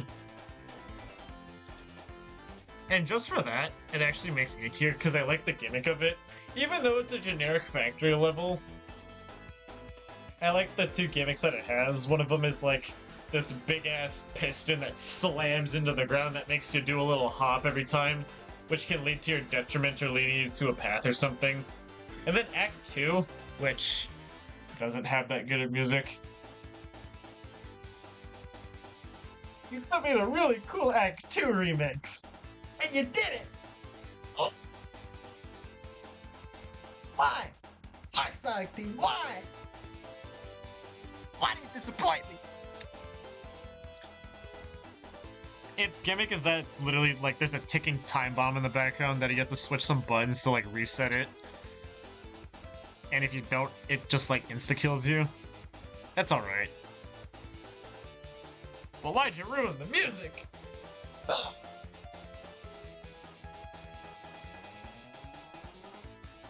Being dramatic with Sonic music.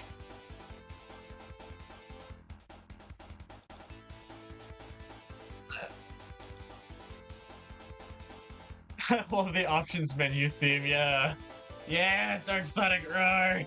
Defender of the Sonic Spinball Options theme. I unironically like it too. My standards are low. Oh, we got to the second boss theme, which, I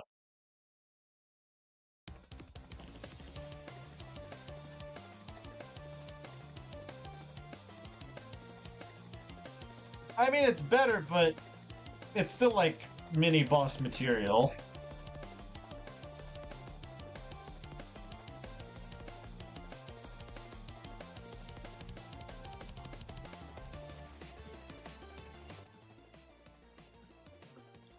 Also, Impress Factory's boss, Eggman, can crash the game if you're really unlucky. I wish this was a joke, it's not.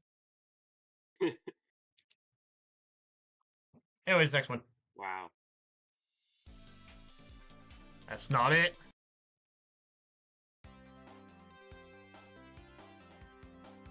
I like Golden Capital Zone. I feel like it gets too much hate. It's the, in my opinion, the only real original zone in the game. And I'll get into why I believe that in a second. After we, like, complete all these. I like how somewhat mystical the music is. It's not like, Lava Reef level of mystical. But I want to move this one down a little bit, because it's not my... No, it's not beating... Wait, hang on. It is not beating fucking all these. Range you guys a little bit, because they kind of haphazardly stuck you guys here a bit. There we go. It gives you a lot of rings, but there is one thing that kind of would keep it from A tier, and that's Knuckles' act. Now, there's nothing wrong with the act in and of itself. It's standard Knuckles, like, formatted. Like, there's a lot of places to glide. There's a lot of places to climb.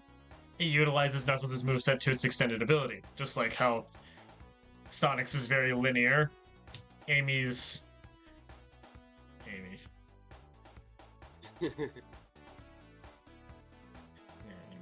uses her hammer This one does the same. The thing I hate about it, though. It gives you the Chaos Emeralds for free!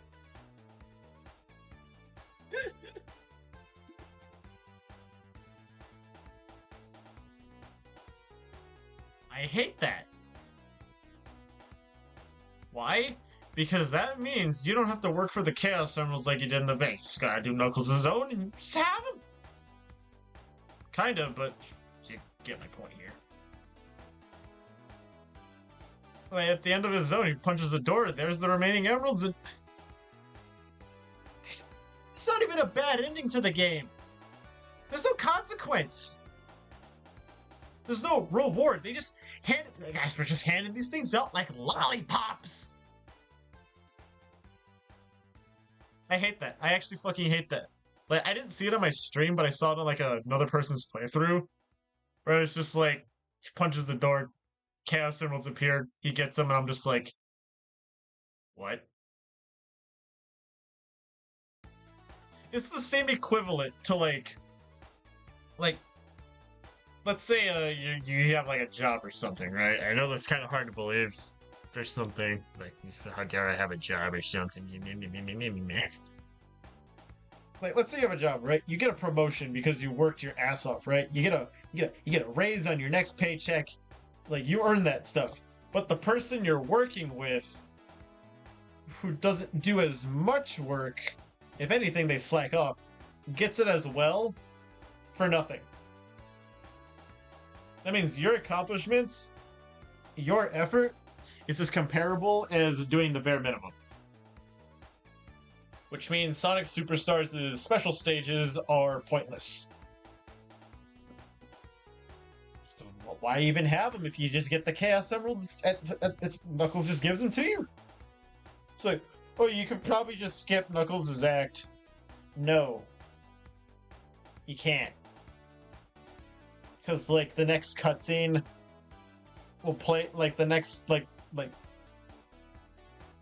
on. Act 2 will start with a cutscene of Knuckles having the emeralds, and he'll just whip them out, and then Fang will steal them.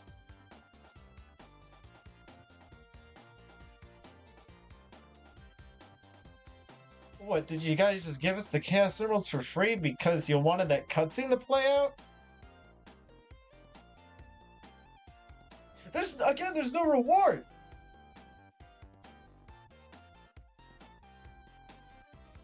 And then you just have the Chaos Emeralds. In Trip's story, she just has them automatically. There's no reward, there's no re-getting them. Oh my god, this game is frustrating.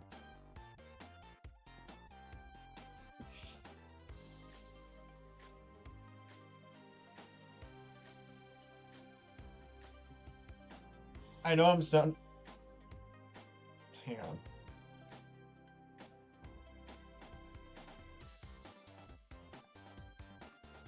I know I'm sounding extremely negative about this game. It's just that I have very mixed feelings about it. Because I was excited for it. Actually, wait, no, I'm getting ahead of myself again. Let's go to Cyber Station Zone and we'll go from there.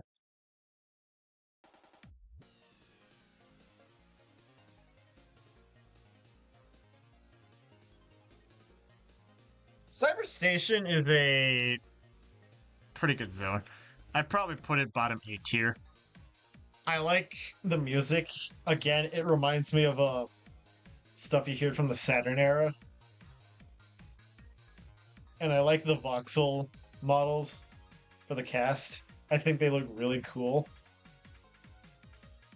And I like how the boss is a robot, which I will use as an opportunity to finally answer Dark Sonic Rawr's question. Because I'm nice like that.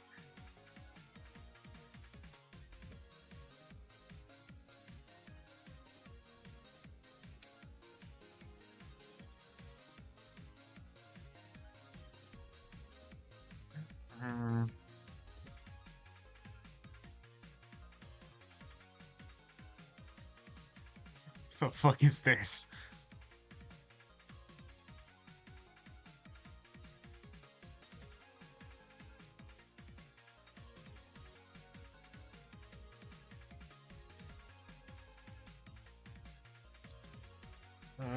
where's a good picture of these things? I guess we'll start with Metal Tails. I actually really like the design. I like how the tails have been transformed into jet turbines. I think that's a really nice touch. So that he can still fly, still move fast at the same time.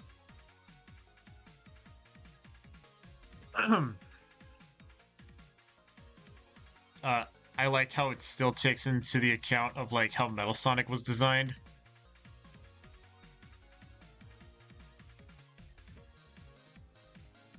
Where it's like supposed to be like more sleeker, more intimidating Sonic. Got the air intake thing. It looks like there's like actual thought put into the design with utility. Where's Metal Knuckles?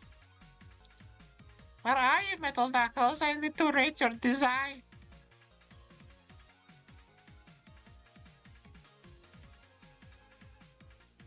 Here we go. We've already had Metal Knuckles for a while, but I like how we finally have a proper design for how he's supposed to look. Because in the past, it was just like off of interpretation and like depending on what they thought he looked like. I love how his shoes look like Legos.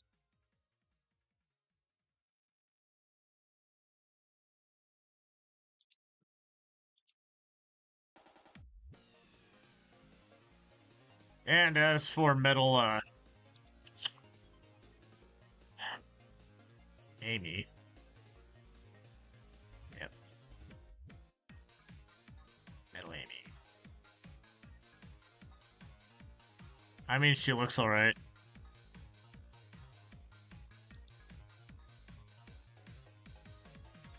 I think the skirt is kind of unwarranted, though. This thing does not look functionable. Like, it just looks like it's just kind of there.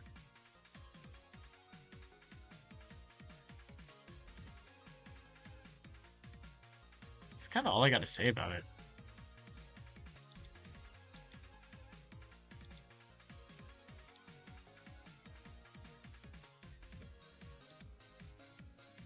Alrighty. Fuck.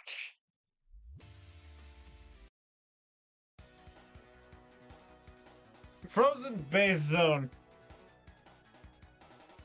I love me and my snow levels, but this one's going to deep C tier. I do like Tails' act, though. It is the most Genesis-sounding theme in the entire game, excluding the multiplayer themes.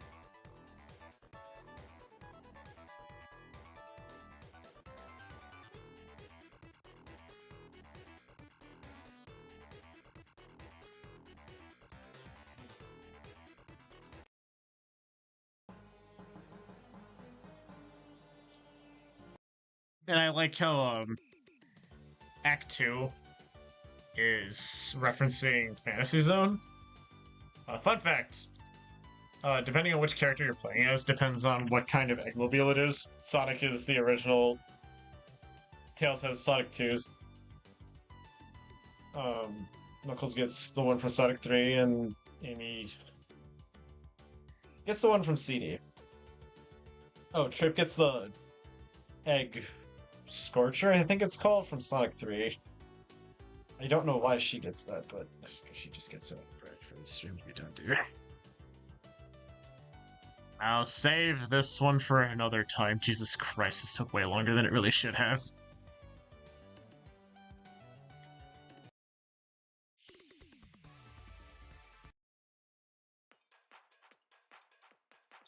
Egg Fortress. Okay, I'm gonna be real with you. I didn't like this zone.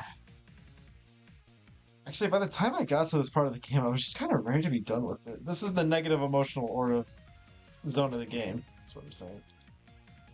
Mal's dead. He hasn't said anything in over 4 minutes. Oh my god, he's back to life. I can't believe it. Mal isn't dead, guys. You can never die. We'll see about that. Die. immune to your die. Oh yeah, well are you immune to me banning you from the server so you can't rejoin? Got it.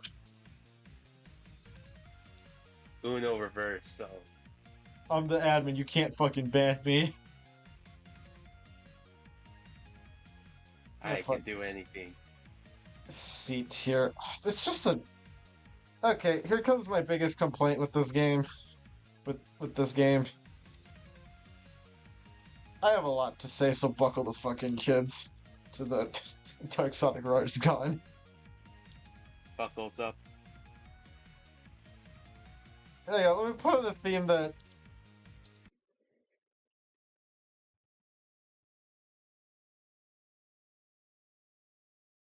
Oh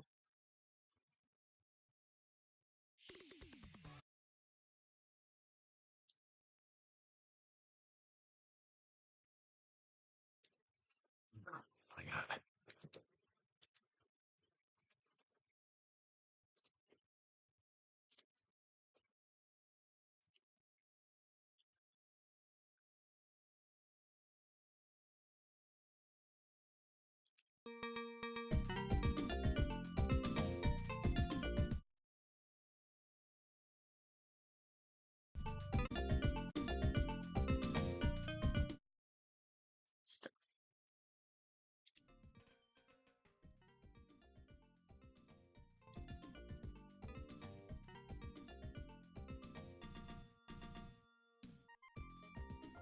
There we go. Alright, so... Oh boy, where do I start? I don't hate Sonic Superstars. I don't fucking hate it. But I feel like it could have been way better than it is. Though all the zones are original, they are not unique. Bridge Island is literally just Green Hill, but the checkerboard is blue instead of brown. Speed Jungle, I'll exclude that one because that one is a jungle zone and we haven't gotten one of those in a while. In terms of classic Sonic anyways. The last time we got one of those was Meta Jungle Zone. Unless you count Angel Island Zone as a jungle, which I kinda do, because of how it looks. But even regardless of that, it still has been a while since we got a proper, like, jungle zone entirely.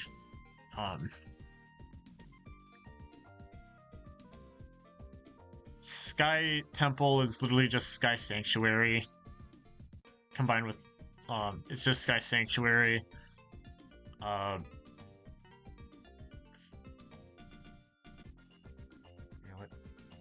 Sand Sanctuary is just Sandopolis. Lagoon City is just Hydro City above land instead of underground. A lot of the zones are just really unoriginal. And I feel like that hurts the game a little bit. I don't want to sound negative. Alright, I hate being negative when it comes to Sonic games because I feel like people harp on the franchise too much for merely existing, and I feel like that's unfair. But that doesn't mean I'm not going to criticize it. I feel like if they were to make another 2D classic-styled game, they should wrap their heads around unique levels again. Like do what the team for Sonic Mania did, like, for Press Garden. Like, take two theme ideas and cram them together. See what you get out of it. See what cool gimmicks, badniks, and music you could get out of that. Like, maybe instead of, like, having a Green Hill-esque level, they should make it Mecha Green Hill. It's still the starting Green Hill place, but it's devastated by mechanical Eggman shit. And, like, Eggman has already started taking this place over. It shows that, like, Eggman's at it again, and he's at full force more than ever. He's already taken over the first zone. Get to it. Also, the bosses aren't that great. A lot of the music choices are kind of like I said with the boss theme. The early game boss theme, and even the boss 2 theme. The mini boss theme sounds like a better main boss theme than, like, anything else. Also, the game can be complete bullshit at times. With some of its deaths, the bosses are kind of annoying to fight. Especially in Trip's story. Fuck you, Fang. Like, it's the one classic Sonic game I still haven't completed. Like, even to this day, I still haven't completed it. Why? Because... No, I just can't. It's not because it's too hard, it's just because, like, every time I pick it up, I see that title screen, and I just instantly don't want to play it. The entire game amidst a... Like, now that I've actually, like, experienced it and shit like that, the entire game now just radiates a negative emotional aura. Like, I hear the title screen, and I'm, like, staring at it, and I'm like... I don't even want to do this. Like, even if I get as far as starting a level, I just, like, stop. Because it feels like it's not even worth it. I don't know what's next for Sonic.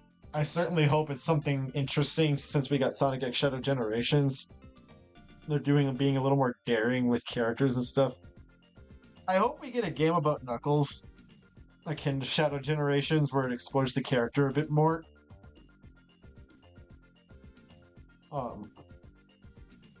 Yes, I am wrapping up the stream. I'm not gonna do these two TF2 ones, especially not this one. We'd be here for another 2 hours.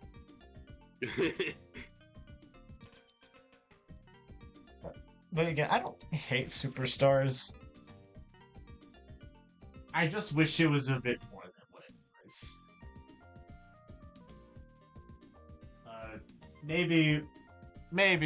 Maybe the next Sonic game will deliver something great.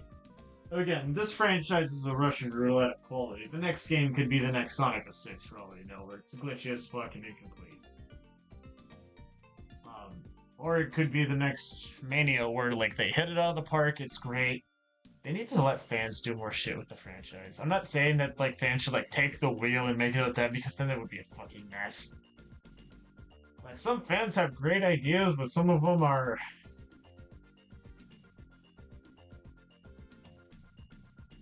I would be beating a dead horse if I listed why the Sonic fan base isn't that great. But I feel like they should hire some more talent that understands the franchise. Because, yeah, they have Ian Flynn, but, like, I feel like they need other people to bounce it off of, because Ian... He's like... Sonic Superstars isn't perfect, but it tried. I agree with that. I can tell that they put more effort into this game than what people would think. They were more experimental with it, I'll tell you that.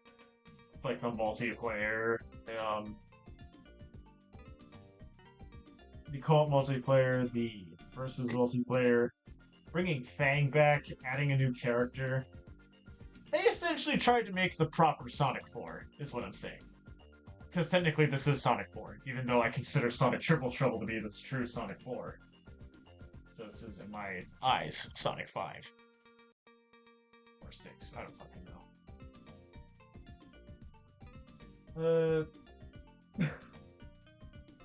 It certainly was the most wild game, too, because fucking collab with IHOP and get a free Amy skin.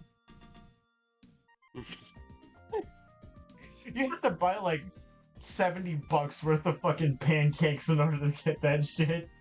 And then they release it for free later anyways. It's like, hey, hey everybody, you know that skin that you basically had to pay $70 for? Well, here it is for free. I actually went to IHOP when they were doing that collab event. They did literally nothing special other than just slap the characters on the menu and that was it.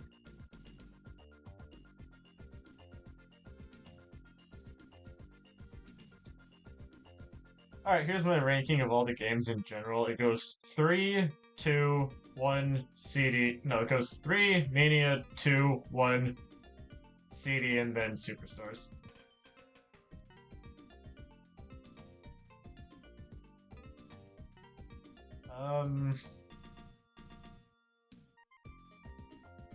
Anything you gotta say, Mal? Dinkelberg!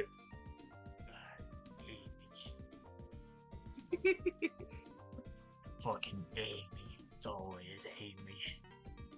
You gotta stick that stinking bitch everywhere.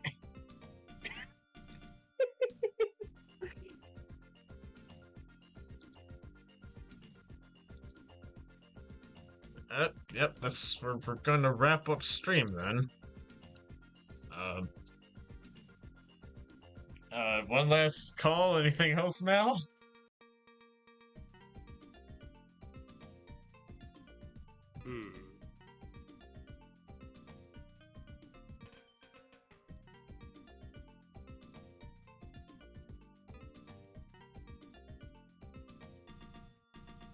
Bacon. Two wise words.